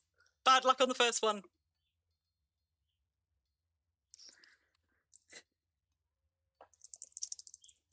Myra, is there still time for more people to come and join?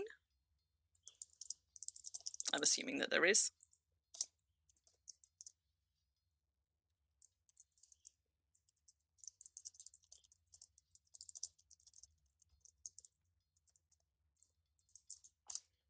And also, I'll tell you what I am going to do, because we've been on for a couple of hours.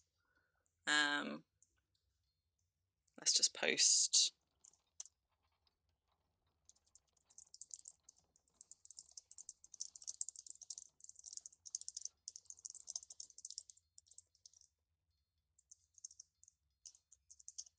I can hear bells.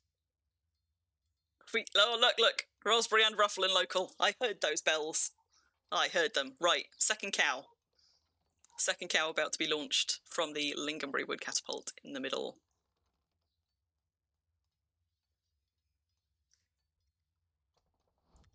No! That one also went 3 tiles. You know what? I catapulted so many of my carved lit pumpkins on stream. Just 3 tiles. Because my catapulting skill is also not good. Let's have a look. What are we looking for? War machines. There you go. My war machines is so bad that at some point I lost it when dying, and I still haven't got back to whatever it was. My catapult skill is not even quite 11. So I also got a load of duff ones. But she's got 1 cow left. So she may yet get lucky. We'll see. I have a horrible suspicion my tea is now definitely too cold to drink.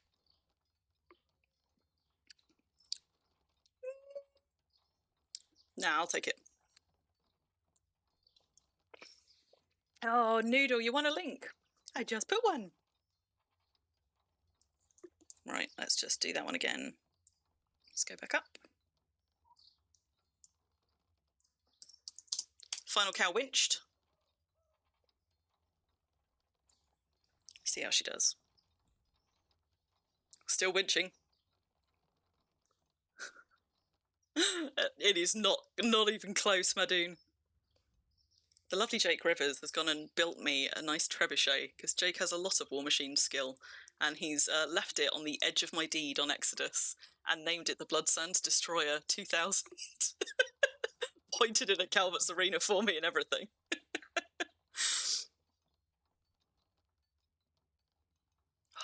Can't even select Eliana. I think she's just down the other side, but I think she's about to fire.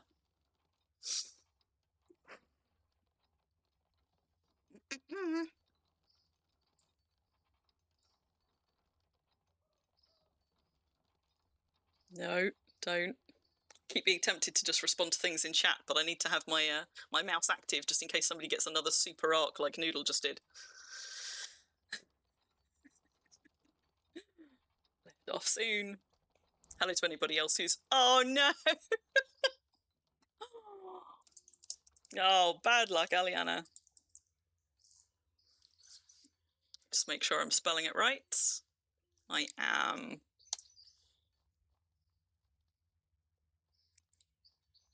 They're so neatly lined up as well. Look at those. Just 3 little cows in a row.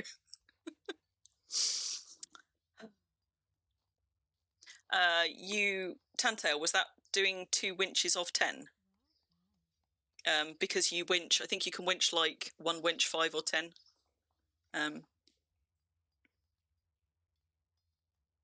I have to say, I also didn't think that you could do it with less than a certain number of winches, but it might be different in fairness. It might be to do with the terrain in front of you. So I know that when we were trying to do it on flat ground, I think it wouldn't let us do less than 10 winches, although I kind of feel compelled to go check. But I can hear some slapping going on somewhere as well. But I don't know if the shape of the terrain in front of you, whether it's on any kind of a slope or anything, affects the minimum number of winches. We'd need to ask somebody who knows an awful lot more about cows than me. You can see, it's easier to see the cows moving around than it is to see Myra. You just got to look for the cows racing about. She goes and collects them up. So, who have we got up next? Who have we got next? Kyuka up next. Their role has been created. They're going to go for the blueberry one, which is this one here, closest to us.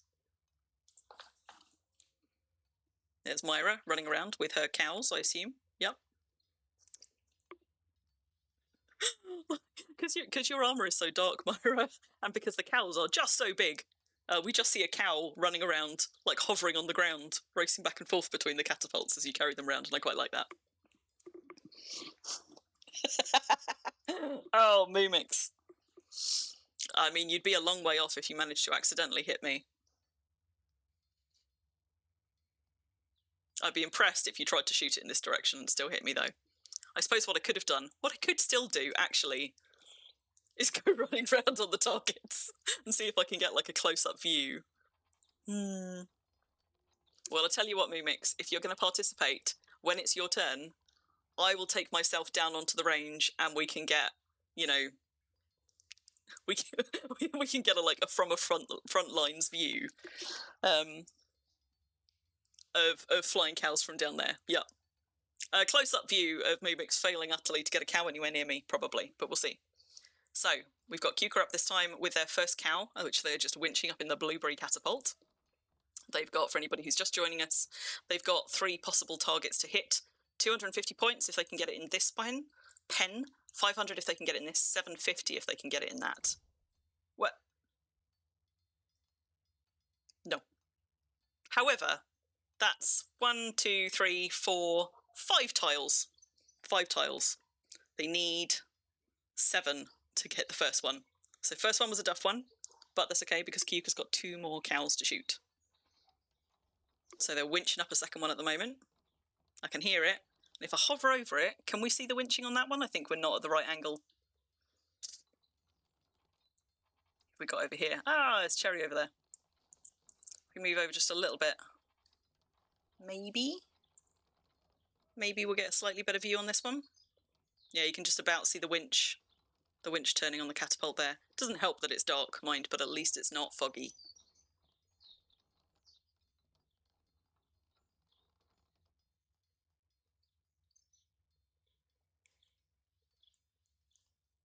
Waiting in anticipation.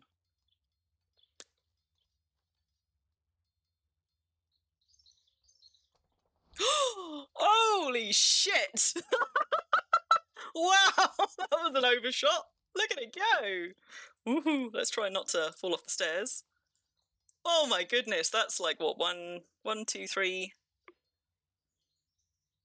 That's what, 3, 4 tiles, 5, 6, 7. Is that 8 tiles off? What a shot though. Cuca has 1 cow left to shoot. Crikey. Play says you didn't score points, but the local game ranger wants to chat with you. Right, Cuca's winching the last one. And then Moomix says they're up next, so I will run down onto the field. 11 tiles too far. Oof. I will run down onto the field so that we can get a kind of in the fray view of Moomix's attempts to lob cows at me. I might even stand nearby your targets if you want, Moomix, but I can't promise I'm not going to move around in my excitement. Last cow. Is it going to go anywhere at all?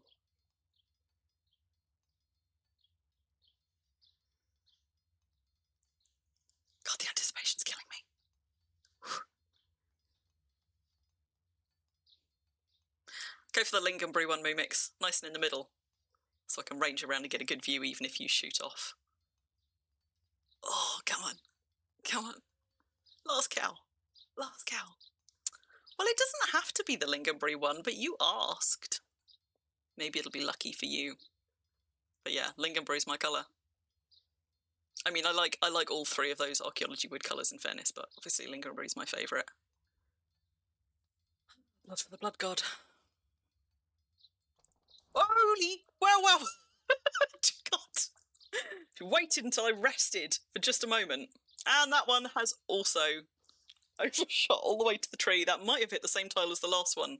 That might be the maximum range that it was set at for its current angle. thirsts for blood, Tantail. It does, it does. Oh.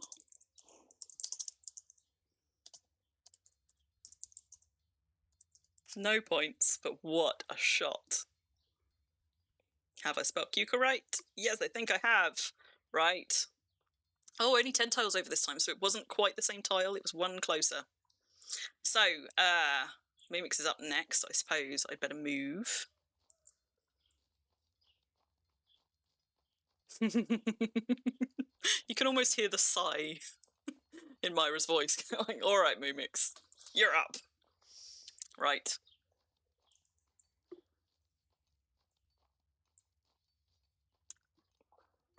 How slow is Crim going? Oh, quite slow.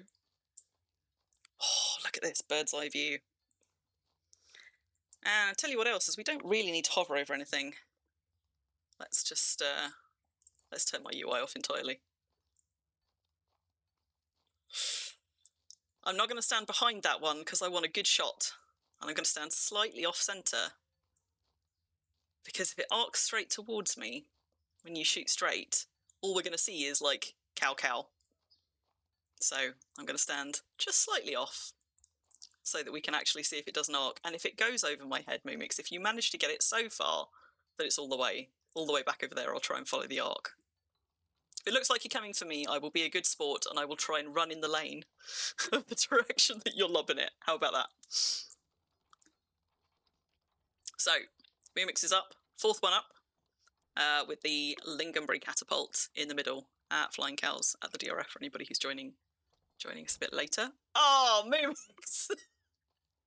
See, this is the downside of me standing all the way back here. You didn't even get it over the first one. I'll stand a little bit closer. So the next one you fluff, we can at least see. That was cow number 1. Cow number 2 from Mumix at the Lingonbury catapult. Nah, it just hasn't found the right wincher yet. Cow number 2 of 3. Went slightly further. You know what, Mumix? I'll come a little bit closer. I'll come a little bit closer so we can get a better view. I can hear somebody milking cows in the distance as well. I don't know if you guys can hear that. Somebody's doing, like, catching up on their milking skill. You've got one left, Mumix. Sod's law, now that I've moved closer, this will be the one that shoots right over my head. But we'll see how accurate I am at following it across the sky if it does. Come on, you can do it. You can do it. Only slightly moving target.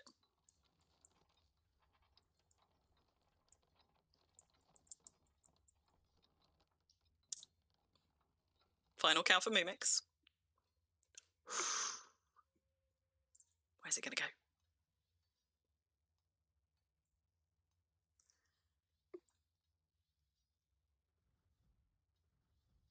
Do it. Oh, further, but not quite far enough to score. One tile off, Mumix. So your first one got 3 tiles, second got 5, fourth got 6. Just missed out on the 250 point target. Poor cows. Poor cows. Have we got more people in the lineup? Of course, now I've turned my UI off, I can't see, but let's have a look. Mumix! That was a gross sound! You spat on a cow. You got points for a hoofing.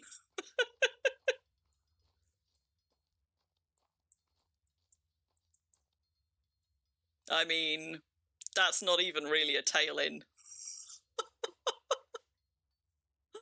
But Yups is feeling generous, apparently. So,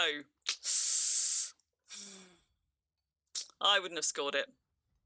But then, I'm a lot more mean. I am, Mumix. I mean, certainly if you look at it from this angle, it almost looks like it's in. There you go. So Mumix has got 250 points for getting the tip of a tail into the 250 scoring point pen. Right, have we got more people lined up? Or are we done? Are we done? Are we done? Oh, Taro, you're up next. 3 more people. Excellent. Taro, are you still in chat? Would you like me to be dodging around on the field down here, or would you like me to step out of the way and go back to the stands? I don't want to put anybody off their game. Myra running around with cows in hands again.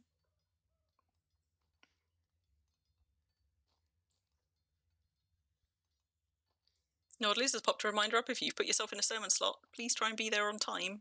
Just throw everybody off and means other people miss out if you don't make it. Sometimes accidents happen, but a lot of them I think just kind of get missed when people are distracted by other stuff.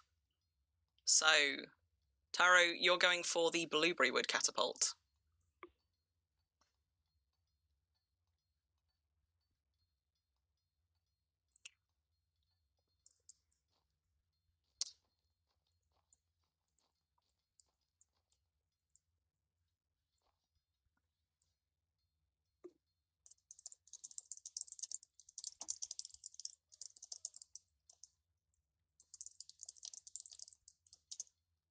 You got a catapult stick, Moomix. Nice.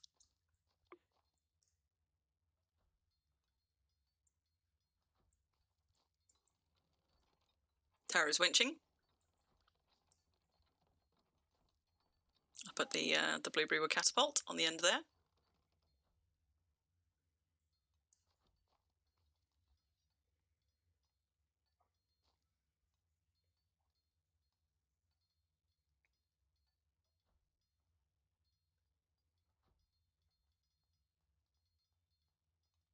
I don't know if they're about to fire or if they're about to tell me to get off the goddamn field.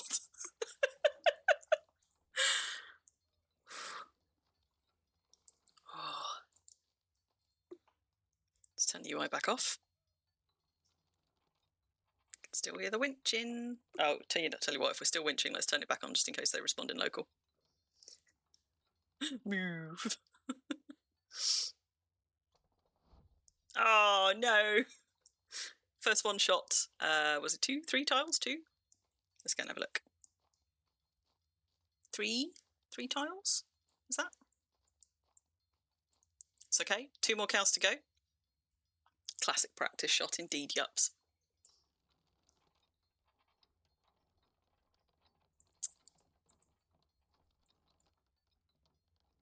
Right. It's not responded in local, so I'm going to just turn this off so we get a slightly better view. Nice way to hit up nice people. Is that a pun ban, or have I missed a comment further up? Is it time? Is he done winching? Oh, look at that go! Whee! Now, that is definitely at least partially in the pen. Look at that poor cow. Oh, magnificent. It is a good view when I'm actually down here, isn't it? Like it was nice seeing some of them from the side, because like we watched a whole arc go like from the side on, but it's quite fun doing it as a spectator sport from all the way down here. But if anybody who is firing finds it distracting having me down here, I will move back up to the stands for them. 500 points. Nice. And Taro's still got 1 left to do. It is a snarky voice, isn't it, Tantail? Well done.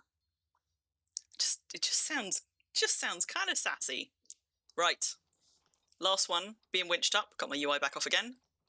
Let's see how this one does. I'm going to move over just a little bit so that we can follow an arc if we get an arc. Come on, Taro, you can do it. It's so sassy, bun. Oh, there's more meteorites and I want to turn, but I'm not going to because I'll miss it. I can hear them, though. Oh! That one was a dud. Went slightly further than the first one, though. Where the fuck were those goddamn meteorites? Does anybody remember which direction I was looking in last time I saw them? I just about glimpsed them, but I have to say there's so much coverage around here in terms of trees and things that I think you only get to glimpse them for a minute when they appear, and then when they disappear again behind the tree line. I think they were somewhere over that way last time, although actually for a Ritual of the Sun, unlike a mag pillar, they may change where they come from every time, I don't know. Whereas a mag pillar, they tend to spawn in, I mean, they're spawning in the same area each time. So who have we got next? That was 500 points for Taro. And we're just figuring out whether it is Shinzo or Chiwius up next.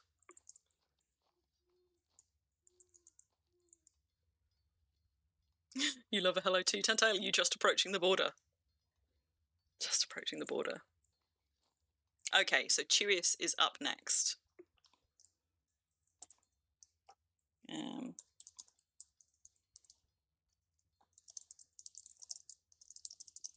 So I'm just going to ask Chiwius the same thing.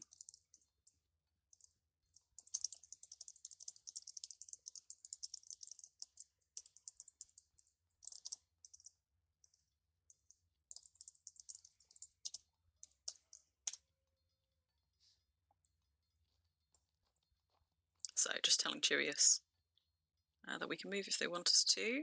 So Shinzo is currently sat up at the Linkerbury Wood one to go next, I think. Has Chiwius yet picked a catapult?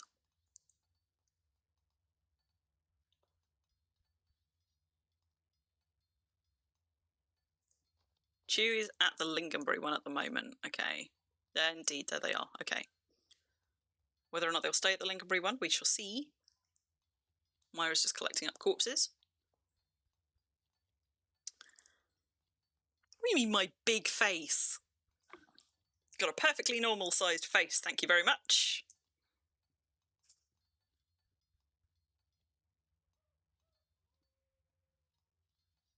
My toon also does not have a big face. Outrageous.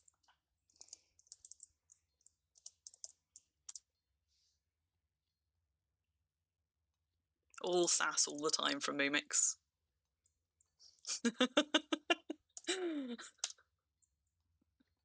Am I British? Yes.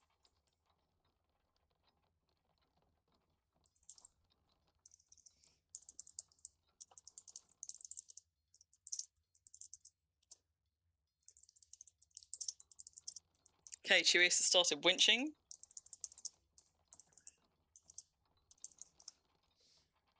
Can I say a bottle of water? What's funny about a bottle of water? I certainly can't say it in an American accent. Sounds totally weird for me. Bottle of water. How do you say it? Right, Chiwius is winching. There goes the first one. And we are 2.5 tiles off. That's what, 1, 2, 3 on the 4th tile. That's okay. Chiwius has got 2 more cows to go. Oh, you want bottle of water? Yeah, I'm not that kind of British.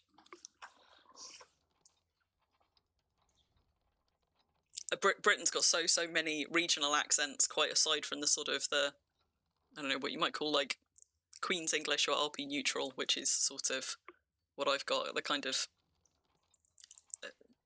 of what we consider a cultured British accent, which is bullshit. But you've got all kinds of regional variations of accents. And I'm from a bit of Britain where a lot of people do end up dropping their T's and things. Sort of in my corner of England, you do get people who are not quite. Oh, exact same spot. That's pretty good, but not a target. 1 cow left. Yeah, I'm from a corner of England where you'll find some people talking like me and some people who are not quite a bottle of water, but close. But it's when you start getting into like the West Country or the Midlands and north of the Midlands, then you start hitting a lot of regional accents. There are some slightly less noticeable ones in the southeast. There's several London accents, depending on which bit of London that you're in. There's quite a distinctive Essex accent, which I won't do a parody of on stream.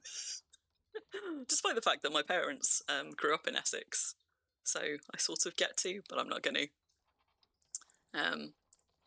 But yeah, we've got accents all over the place, but I have undoubtedly a bit of an accent for the place that I'm in, but mine is relatively kind of expected, the sort of British accent you might expect. If you're not expecting a kind of Dick Van Dyke, "God blimey, governor," kind of British accent, that is. Or an EastEnders one. Oh, there goes the lost cow. Same tile again. Look at that. They're stacked up like lizards. I'm interested why one is backwards, because presumably you don't choose. Like you don't choose the direction the cow's facing when you launch it. So I guess some of them just must turn in the air. Let's turn this off for a minute. And type, because we know how to type.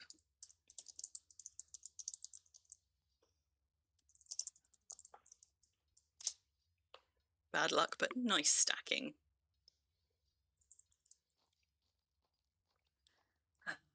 So next up, then we've got Shinzo, I think. So, Master Dwarf, that's a nice title. What's that for? That middle catapult just isn't fit for purpose. I think you just aren't talking to it right. You've just got to butter it up. This one is already being winched, but we have not yet. Myra, I think, is going to go and collect up the cows off the field. So she's going to go and do that before we launch any more ones. I'm going to drink, because I'm being very, very bad at remembering to drink.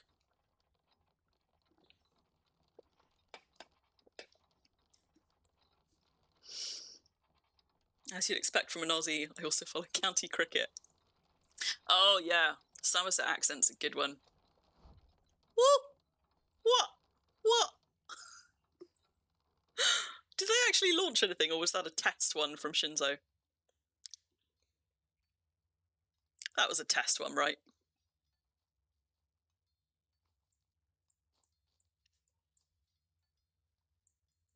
Yups is saying we should test on the catapult's QLs.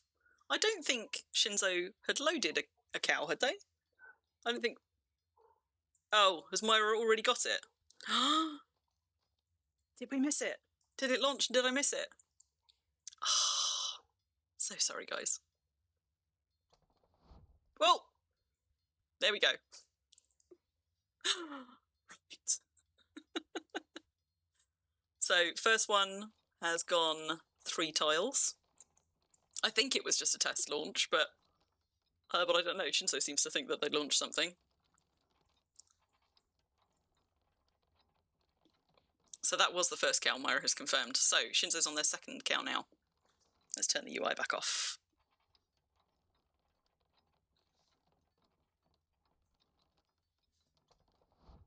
Oh, that went a bit further. Still a couple of tiles off the target, though. Now, if Shinzo can just get it the same distance again, they might be of 250 points. We shall see. We shall see, we shall see. Oh, I see, buns. They hadn't actually been set up with perms yet. Final one from Shinzo. Oh, they're going to get super lucky and send it flying. Winching a little bit more.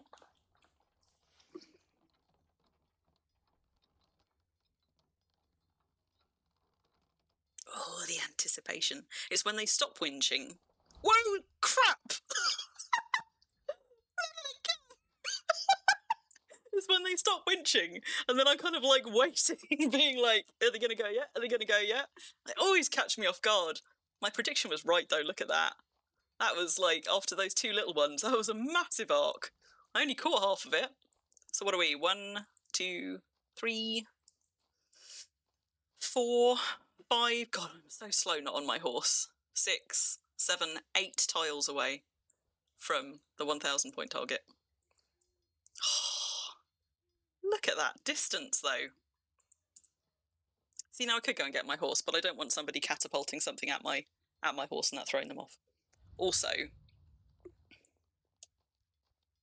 hang on, let me... I think, although we didn't actually test this one on Moomix, but I think there's probably a very good reason why I shouldn't be directly in line for any of these, because I think if you are shooting a catapult towards something that you're not allowed to hit in the game, it just won't let you fire. So hopefully nobody's going to be getting that message, but just in case anybody does, nobody seems to have got it so far. But I know that applies to buildings. I don't know if that also applies to player toons, but I don't want to throw off anybody's catapulting by being in the way and therefore making it an invalid action. So next up, we've got Zalo. Now, Zalo might actually be somebody who has a good amount of War Machine skill, because Zalo plays PvP, right? So this is going to be an interesting one. Let's move over a little bit. Because Zalo's set up at the Thorn Catapult over here. So they are winching. Roll's been created. We've got one after this one. We've got Cherry left after this, and then that's it for this round. So let's turn the UI off and see how Zalo does. I mean, I don't know that Zalo's got War Machine's skill. I'm just saying, if anybody does, it's probably a PvP player. Oh, ho, ho, ho, ho, ho. Oh, do you know what? That looks like it's in.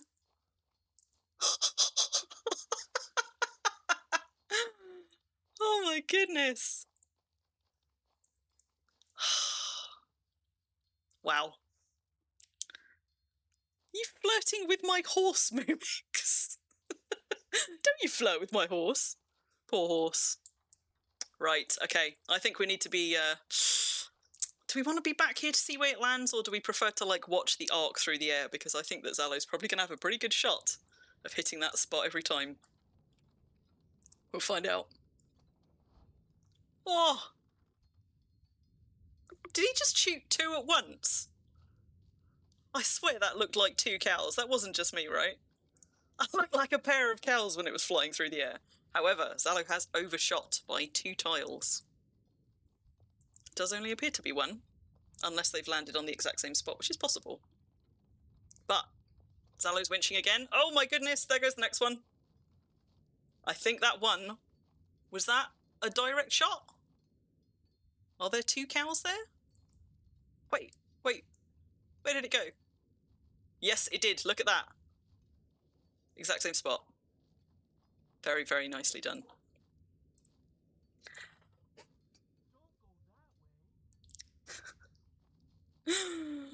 So, that is the 1,000-point one just there, right? It's, no, 750.1. Because it's 250, 500, and 750. So, that's 1,500 points for Zalo. Yeah, but there are, like, one is venerable, so it is slightly smaller, although they landed in almost the exact same spot.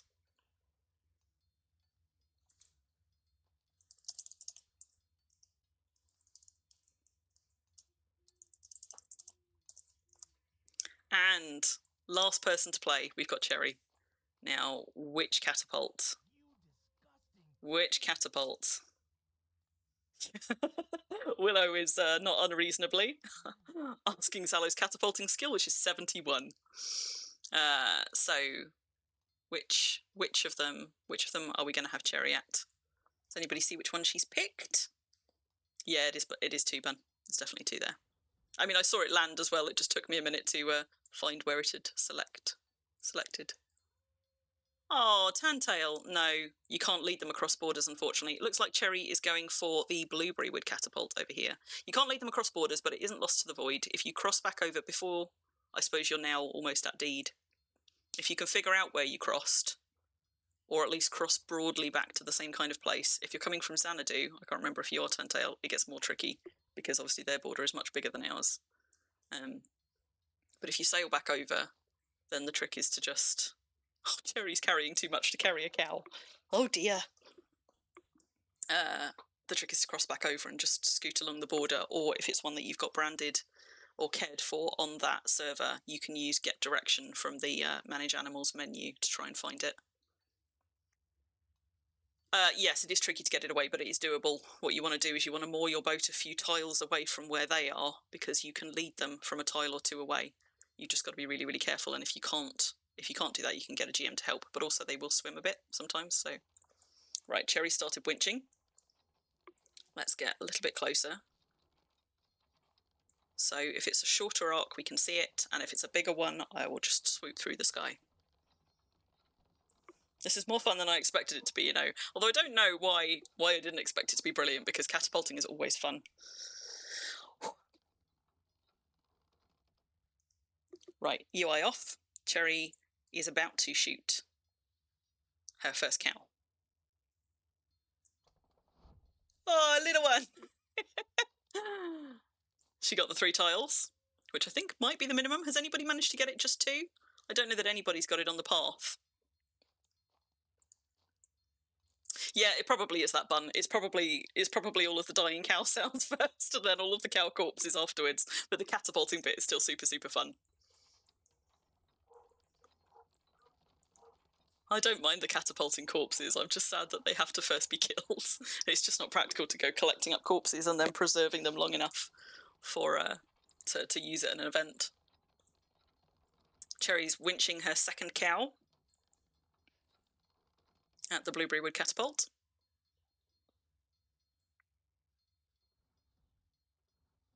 Anticipation.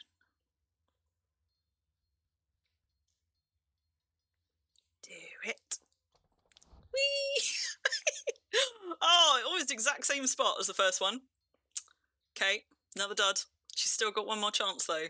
Sometimes RNG works in your favour in Wurm. Not always, but sometimes. She's got one more shot. One more cow. The pumpkins are quite cool because if you light them first, you just get like these flaming pumpkins flying through the air. And then I don't have to go killing things. Except for pumpkins. The reason being, for anybody who doesn't know, I'm vegetarian and I'm really quite sensitive about like animal deaths. Like it's not that I'm like, oh, you mustn't kill animals in Wurm. It's just I find some of the animal death sounds really quite distressing. And there are certain animals in Wurm that are aggressive in Wurm but aren't in real life, and like if cats go for me, I tend to just go away from the cats. I don't really want to go killing cats and crabs. And okay, right, so it wasn't just me, right? That time when it was lobbed, it looked like 2 cows together. However, that is a point scoring one, I think. Look at that. That's the 250 point target. Put this up again just to confirm. 250 points scored by Cherry.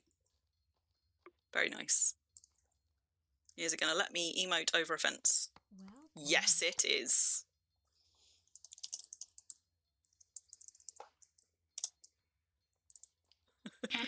Goblin glee. Yeah, I love the sound of goblins dying, yes, because goblins aren't real life, don't have real life equivalents, and B, because it's just brilliant. Victory! Like, the death rattle of goblins is just endlessly amusing to me. Like, it's not the violence that I take issue with, it's just the sort of, the particular kind of, physiological, I suppose, reactions I have to sounds of animals in distress, or in some games, signs of animals in distress. Like some games I find it really quite difficult in, so I prefer to just not to. But I mean, like, I go out hunting and fighting things, like, but, you know, Bun will tell you that if you want to skill up fighting or skill up a new weapon, you need to go around killing everything. Like, and I am definitely not a kill everything kind of a person. You never catch me out in the wild just going and slaughtering my way through passives for skills. Can't do it. Don't want to. But thankfully, I'm not somebody who cares all that much about skills in general or about my fighting skill. That's not what I particularly get out of Wurm. I know it's what a lot of people get out of Wurm, and like, more power to them. Like, I'm glad that there are so many different ways to play and enjoy this game. That's just not the way I enjoy it. So that is it for Flying Cows for today, and possibly it. I don't know if we've got a Flying Cows tomorrow. I don't think we have got one on the schedule, so that might be it for Flying Cows for the event. Unless somebody gets excited and decides to put an extra one in. Yeah, we've got, that's a good point. So now that Flying Cows is over, Next game starts in 1 hour and 14 minutes. I'm going to be running Hangman. I'm not going to be running that on stream today because we ran it on stream yesterday. But I am running a game of it today. I'm running a game of it tomorrow, and tomorrow's one is going to be on stream because tomorrow's is going to be a long old stream. But because I'm also going to be streaming with Calvert this evening in our usual slot. I don't want to wear myself out too much on day 2 of a 4-day event. Victory! Given that I'm going to be doing 2 streams already today. So we've caught that. By the time I am ready to be running Hangman, which is, in about an hour and a quarter, I will have wrapped up the stream. So if any of you are going to be around in that time, please do come along and line up. I don't know how many contestants we'll be able to run through, but last time it was taking about 15 to 20 minutes per person. So we should be able to get through at least 4 or 5, maybe more. If Ruffle is around by the time that we announce and start, she very, very kindly, she is actually in local at the moment, she very, very kindly gave up her slot as last on the rota when we played it yesterday. So I thought I could take a break because I was running out of steam. So Ruffle will get to go up first. Shinzo also asked yesterday for Hangman. Yeah, Shinzo. So I've got 2 people lined up, but for everybody else, just to make it fair, until I will announce it 30 minutes beforehand, but I won't then take more sign-ups until about 10 minutes beforehand. I will put an announcement in yellow text in local to ask for anybody else who wants to then sign up, because it's on first come, first served basis, and we're a little bit far away from it now to be stacking people up. So I'm just going to announce the same in local. Yeah, we had so many things planned for tomorrow that we ended up taking. We were originally going to have Flying Cow tomorrow, but we ended up taking it off so that we could squeeze in an extra something else, because we didn't know if we were going to get Storage Wars, and then at quite late notice we decided that we were, so we had to shuffle a bunch of other things around. But that is good fun. Well done to everybody that took part. It's quite fun being on the front lines in that one. I can follow up with a bit about Hangman in local when I'm done, but I will post all the same stuff again, explain the rules, need to go and just tweak my text from yesterday and figure out what it is that Stickman Stan has been caught doing that he shouldn't today. But for anybody who wasn't here for the stream yesterday and is planning to come along to the Impalong and hasn't been here before, just a very, very quick tour. We've got the main imping building here. If you have your sounds on, very easy to find by the sounds of constant activity there. But the big marble building here, this is your imping building. You've got forges and hot crafts, if you like, on the top floor. So pottery's up there as well. Stone cutting isn't technically a hot craft, but that's up there. Next floor down, you've got the cold crafts, so leatherworking, cloth tailoring, toy making, carpentry, those things are there. Then on this middle floor, you've got the pizzeria. So it's just a restaurant area that you can treat like an AFK lounge, but also some of the games that you can play across the course of the event to get points have turn-in points here, or get people just meeting in the pizzeria to start a game. And then on the ground floor here, you've got the priest and enchanting area. So this is where sermoning priests are standing, but also you'll find a lot of other people just sort of sat around AFK or semi-AFK here, so that when priests sermon, they get bigger ticks for having more valid listeners nearby. But if and when you're getting your stuff enchanted, it will go into these LSUs here, which are broken down by the priests. If you look inside them, the shelves are named for the different kinds of enchants. So of course tentacles, because why not tentacles?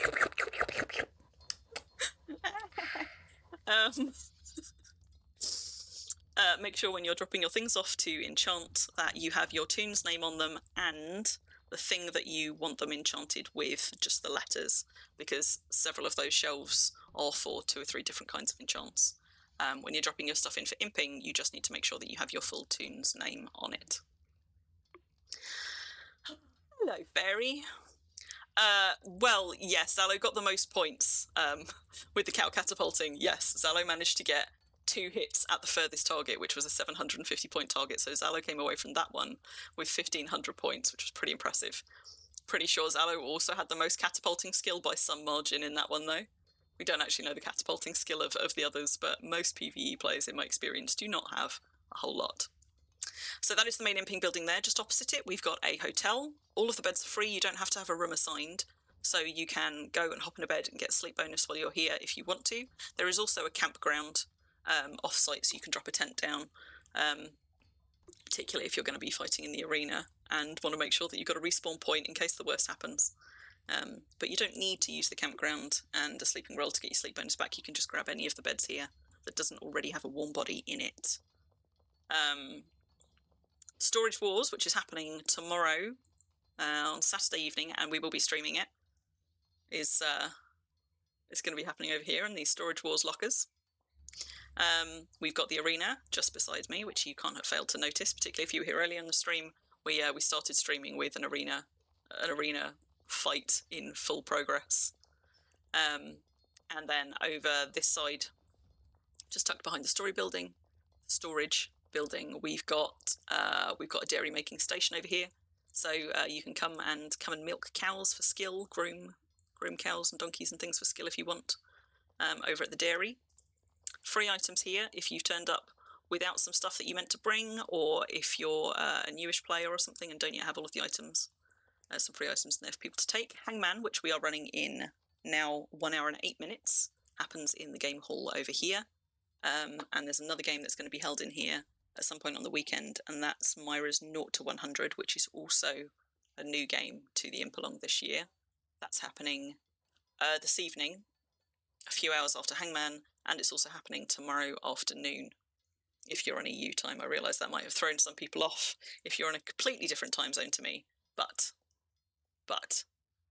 you still think I should check out the park maze? Why, Bun? I'm so terrible at them. Oh, you decorated it all by yourself. Okay, all right, okay. But for anybody who wants to see what the scheduled activities are, I've just posted a link in there. Okay, but Bun, given my sense of direction, what are the chances that I'm going to get lost in it for at least half an hour? Because I need to go and prep for my game that I'm running next once I'm done streaming. Hello, Ruffle. You've joined us right at the end. Okay. We're going to go and have a look at Bun's Maze in a second. And then we've got Sidereal's Dye Shop over here, which was also newly built for this year. Sidereal was actually in this building last year.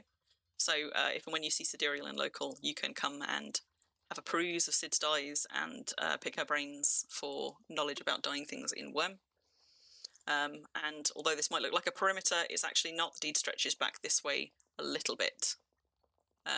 Even I should not be able to get lost. But we've got a temporary market hall here where some players have come and dropped merchants. If you have not yet arrived but are coming just for the weekend, you are still welcome. There's still spaces, so you can come and bring a personal merchant contract and some items to sell on a merchant if you want. The only thing we ask is that obviously please don't get anything that you get imped up or enchanted at the Impalong put on your merchants. That's not what the Impalong is here for. But if you've got a bunch of stuff at home, or if you've got like a market or a merchant in a market, in a community market somewhere, and you want to bring them along just for a few days while there's a bunch of people in the same place, just speak to any staff member when you're on site and we will set you up with a space for that. We've got the Wurm Museum, the Archaeology Museum back here, which is absolutely full of deli tokens, among other things, but there are also some things hidden around this place. And this is one of the passive games that you can play. Hello, Mumix. Somewhere in there. I see you over in the corner. So there's signs here that will tell you how to play that one. And the Flying Cow deed, you, I guess, no longer need to know where it is, because we have just been there, but the Flying Cow deed that we just came from is just over there. You should go shopping, Ruffle, if you haven't already. Yeah, the cow eating was really, really good fun. I'm glad that we managed to catch that on stream. I'd have been sad if we hadn't, because that was really good fun.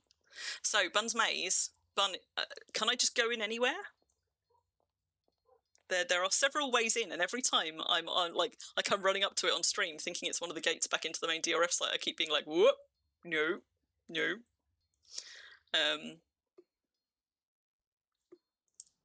Hang on, let me just...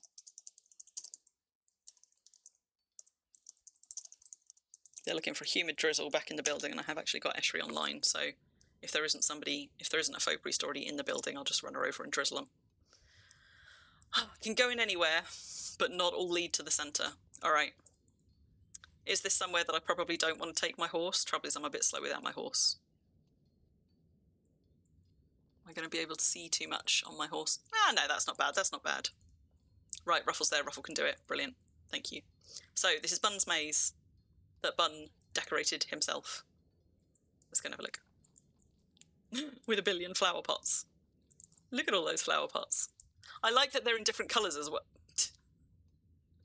I like that they're in different colours as well. So you kind of maybe get some semblance of a notion that you can kind of keep track of where you've gone. Except, of course, I can't. I also like the lamps nestled into corners. Yeah. I do like the models on like planted coffee and cocoa beans in particular. The tea one's more of a bushy one, but the coffee and the cocoa beans ones are really nice. Oh, so that's going to pop me back out the other way. Was there another way to go, or do I just need to go in a different gate? Downside of being on my horse, of course, is I can see a red thing. What? I don't know why I'm craning my neck. I feel like maybe there's a Hota somewhere on the other side of this fence. That, or Bun has hidden something in the tree, but I wasn't seeing anything on mouse over, so I reckon it's on the other side.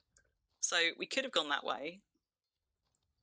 But let's see if we can follow the shiny red light. No, that's going to lead me back out. Damn it. I'm already lost. I'm not lost. Right, there's another gate in. So that was the gate that we came to before. Whoop! Hello, Taro. Oh, look at this. Place to come and have your coffee and tea. Very cute. Very cute. What else have we got? What else? Ooh, look at this. This is cute. Why is this one unfinished? Also, I didn't realise. I suppose I've never really looked at an unfinished skull cup model, but it might be one of the few models which appears to be like the full model even when unfinished. Most of them have got like a partial model for when they are not yet finished, but that one just looks like the fully finished skull cup, I think. I'm going to have to ride my horse because if I lead it, it's going to get stuck in a hedge super fast. But I like this little sort of, it's like a little bar nook with grape trellises around, so you can, I don't know, make your own wine or something. Ooh, I've only just noticed the trail of source crystals. Where do they lead? Oh, they just lead the way out. I don't want to go out. This is nice. And bell. See if we can summon a ruffle with Santa sounds. Ooh, I've got my own kind of bell, actually, somewhere, because somebody very, very kindly imped my little bell for me. So there we go. We've got two kinds of bells. But, very nice thorn chaiselong there. Or, for some reason, maybe because it's like worded the other way round in the Swedish language, a lounge chaise. Or a long chaise, I guess. But in English, this would be called a chaise longue. Forgot to dye what? The chaise longue? I really quite like them in white, you know, especially if they're in a dark wood. We've just done this at the house that Calvert and I are building over on Thorspring for me/us. We've got chaises throughout that, and we've done them in dark archaeology woods, so I've left them all white because I really quite like the stark contrast. But I also like stark contrast. I like kind of high contrast things. I find that quite pretty generally. No idea what the centre of the maze looks like, Madoon. Well, there was a red glow coming from somewhere, which I assume is probably a Hota, but I have yet to find it. So the source crystals led me back out last time, or arguably led me in to that. The question is, can I find my way round back to wherever that red glow was and identify the source? So not by going that way, I can't. Let's have a look, see. Don't think I've gone this way yet.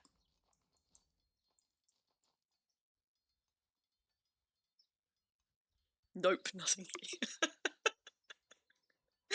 Nope. Got an enchanted linden tree. I only saw that red glow in one place as well. Oh, but we've got another trail of source crystals. So, oh, no, that is in fact the same Goddamn trail of source crystals. Oh. Oh. So, where was I seeing that red glow? There, right? Is that actually still in the maze where the red glow's coming from? You bun! You don't get to coax me into your maze and then criticise me the whole time I'm in it. No, I haven't stepped back out of any of the gates yet, but don't think we've seen that sign, actually, have we? What have we got? What have we got? Ooh. Marble statue of a unicorn just there.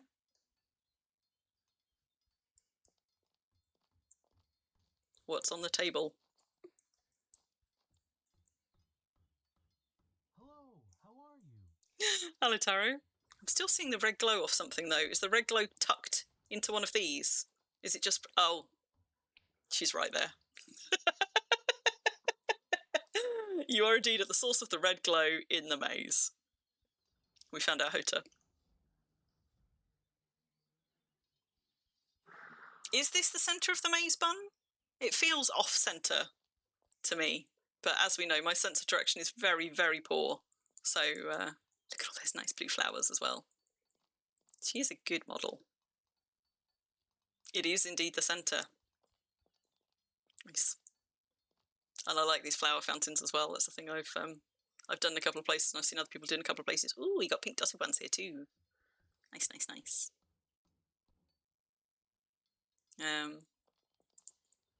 Which means I probably haven't done anything like this half of the maze.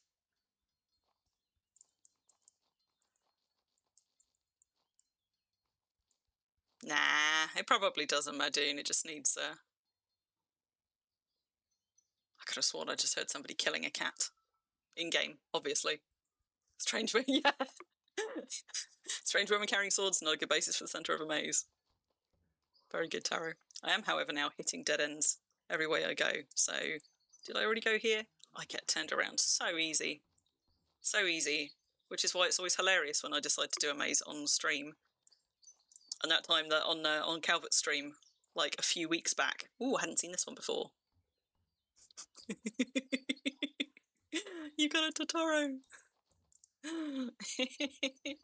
That time on stream a few weeks ago where Calvert and I went and did the School of Wurm. We're invited to go and do the School of Wurm challenge on the Northern Freedom Isles, which it turns out was 3 mazes in a row. Like, my sense of direction was poor, but my maze navigation skills when trying to pick a tactic actually turned out pretty well for us. In the middle one, at least. Mag and some little followers around here. Somebody's got pan au chocolat.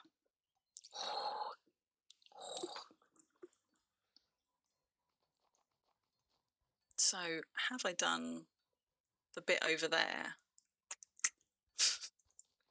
Have you found an AFK bun, Ruffle? Or have you just drive-by poked him? Which way did we come from? Probably not that way. Oh, it must have been that way because that one's a dead end.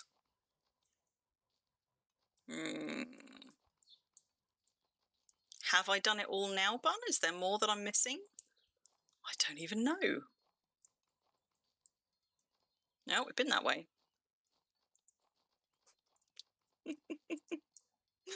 Bun is always multitasking. I don't know how Bun multitasks as much as they do. Ah, we definitely had already gotten there. Because that's our nope, nothing here sign. That's a gate out.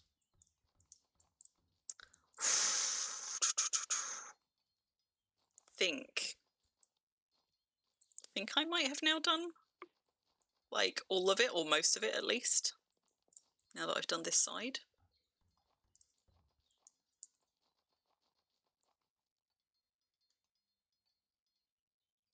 But really, who knows? Few more. There's a few more little scenes, are there? Sneak peek, sneak peek, sneak peek. Can't remember if I've peeked in that one or not. But this looks less familiar. So maybe I haven't done this little bit here just yet. Oh no, I have because we've seen the meow. This must be where I came in. Oh, okay, right. I'm going to take myself back out of the maze before people get too seasick. There's still a lemon of Venora that I missed. How big is this maze? Quite large. So yeah, maybe go and have an explore of the maze. It's tiny, says Bun. Yeah, well, everything feels big when you're small. So, in 54 minutes. 54 minutes, we're going to be playing Hangman. We're going to be assembling in this building over here, as I am not doing this one. As we are not doing this one on stream, I'm going to be running more of it on Crim from up the top, but I will probably still have Katrin running around and helping me out. So I will make an announcement when we are 30 minutes out to give people a bit of a heads up in local and on Discord. And then 5 or 10 minutes before we start, I will start asking people to come and sign up on a first come, first served. But if we've got Shinzo or Ruffle around in local, as they missed yesterday's ones, I will give them first dibs. Look at that lovely sun. And there is 1 hour and 50 minutes left on the Ritual of the Sun if you are a mag follower and you didn't know about it or haven't yet come to pray for your sleep bonus refresh and your free points. So I'm going to wrap up the stream there, I think, guys. I suppose I had better go and actually empty some things out of my boat if I can, because I've still got this tamed no idea over here, which I'm going to need to move to safety at some point sooner rather than later. Oh, it's all chef.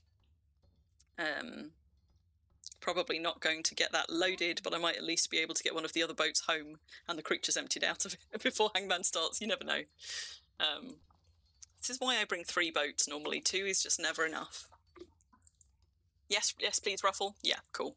So you can be up first if Shinzo's still around and wanting to play. Shinzo can be up second. That will still give us at least 3 or 4 slots for another Hangman. And we're playing it again tomorrow, so there will be more time for people to take part if we don't get through everybody who wants to play today. So, I'm going to leave it there, guys. Thanks for coming and hanging out. We had a much more chaotic one. Chaotic stream this time than last time, but some really good fun parts of it as well, especially the flying cows. That was definitely a highlight for me. So, there you go. Closing screen. I even updated it with the times where I did a little bit of tweaking over the times for today.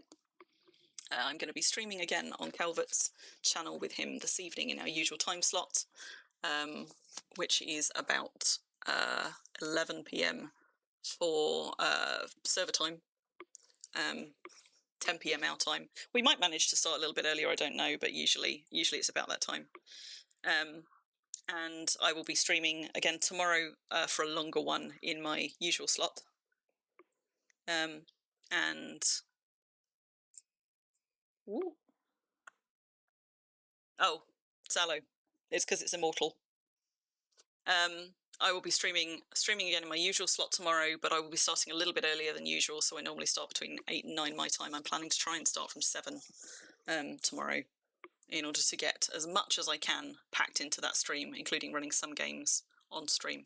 And then we're going to be doing a shorter stream on Sunday just for the closing ceremony and the prize giving, and maybe just doing a little bit of the Easter event, which will have gone live in the morning on Sunday. So I hopefully will see some of you later if you're still up and about when Calvert and I stream, and if not, maybe I will see some of you tomorrow, hopefully in person at the Impalong, if not on stream. So take care, everybody. Thank you for hanging out. And if you're in local and you want to come play Hangman, just look out for that announcement in about 20 minutes for the first one, in about sort of 40 minutes for the come and sign up and give me your names announcement. See you guys soon. Take care, everybody.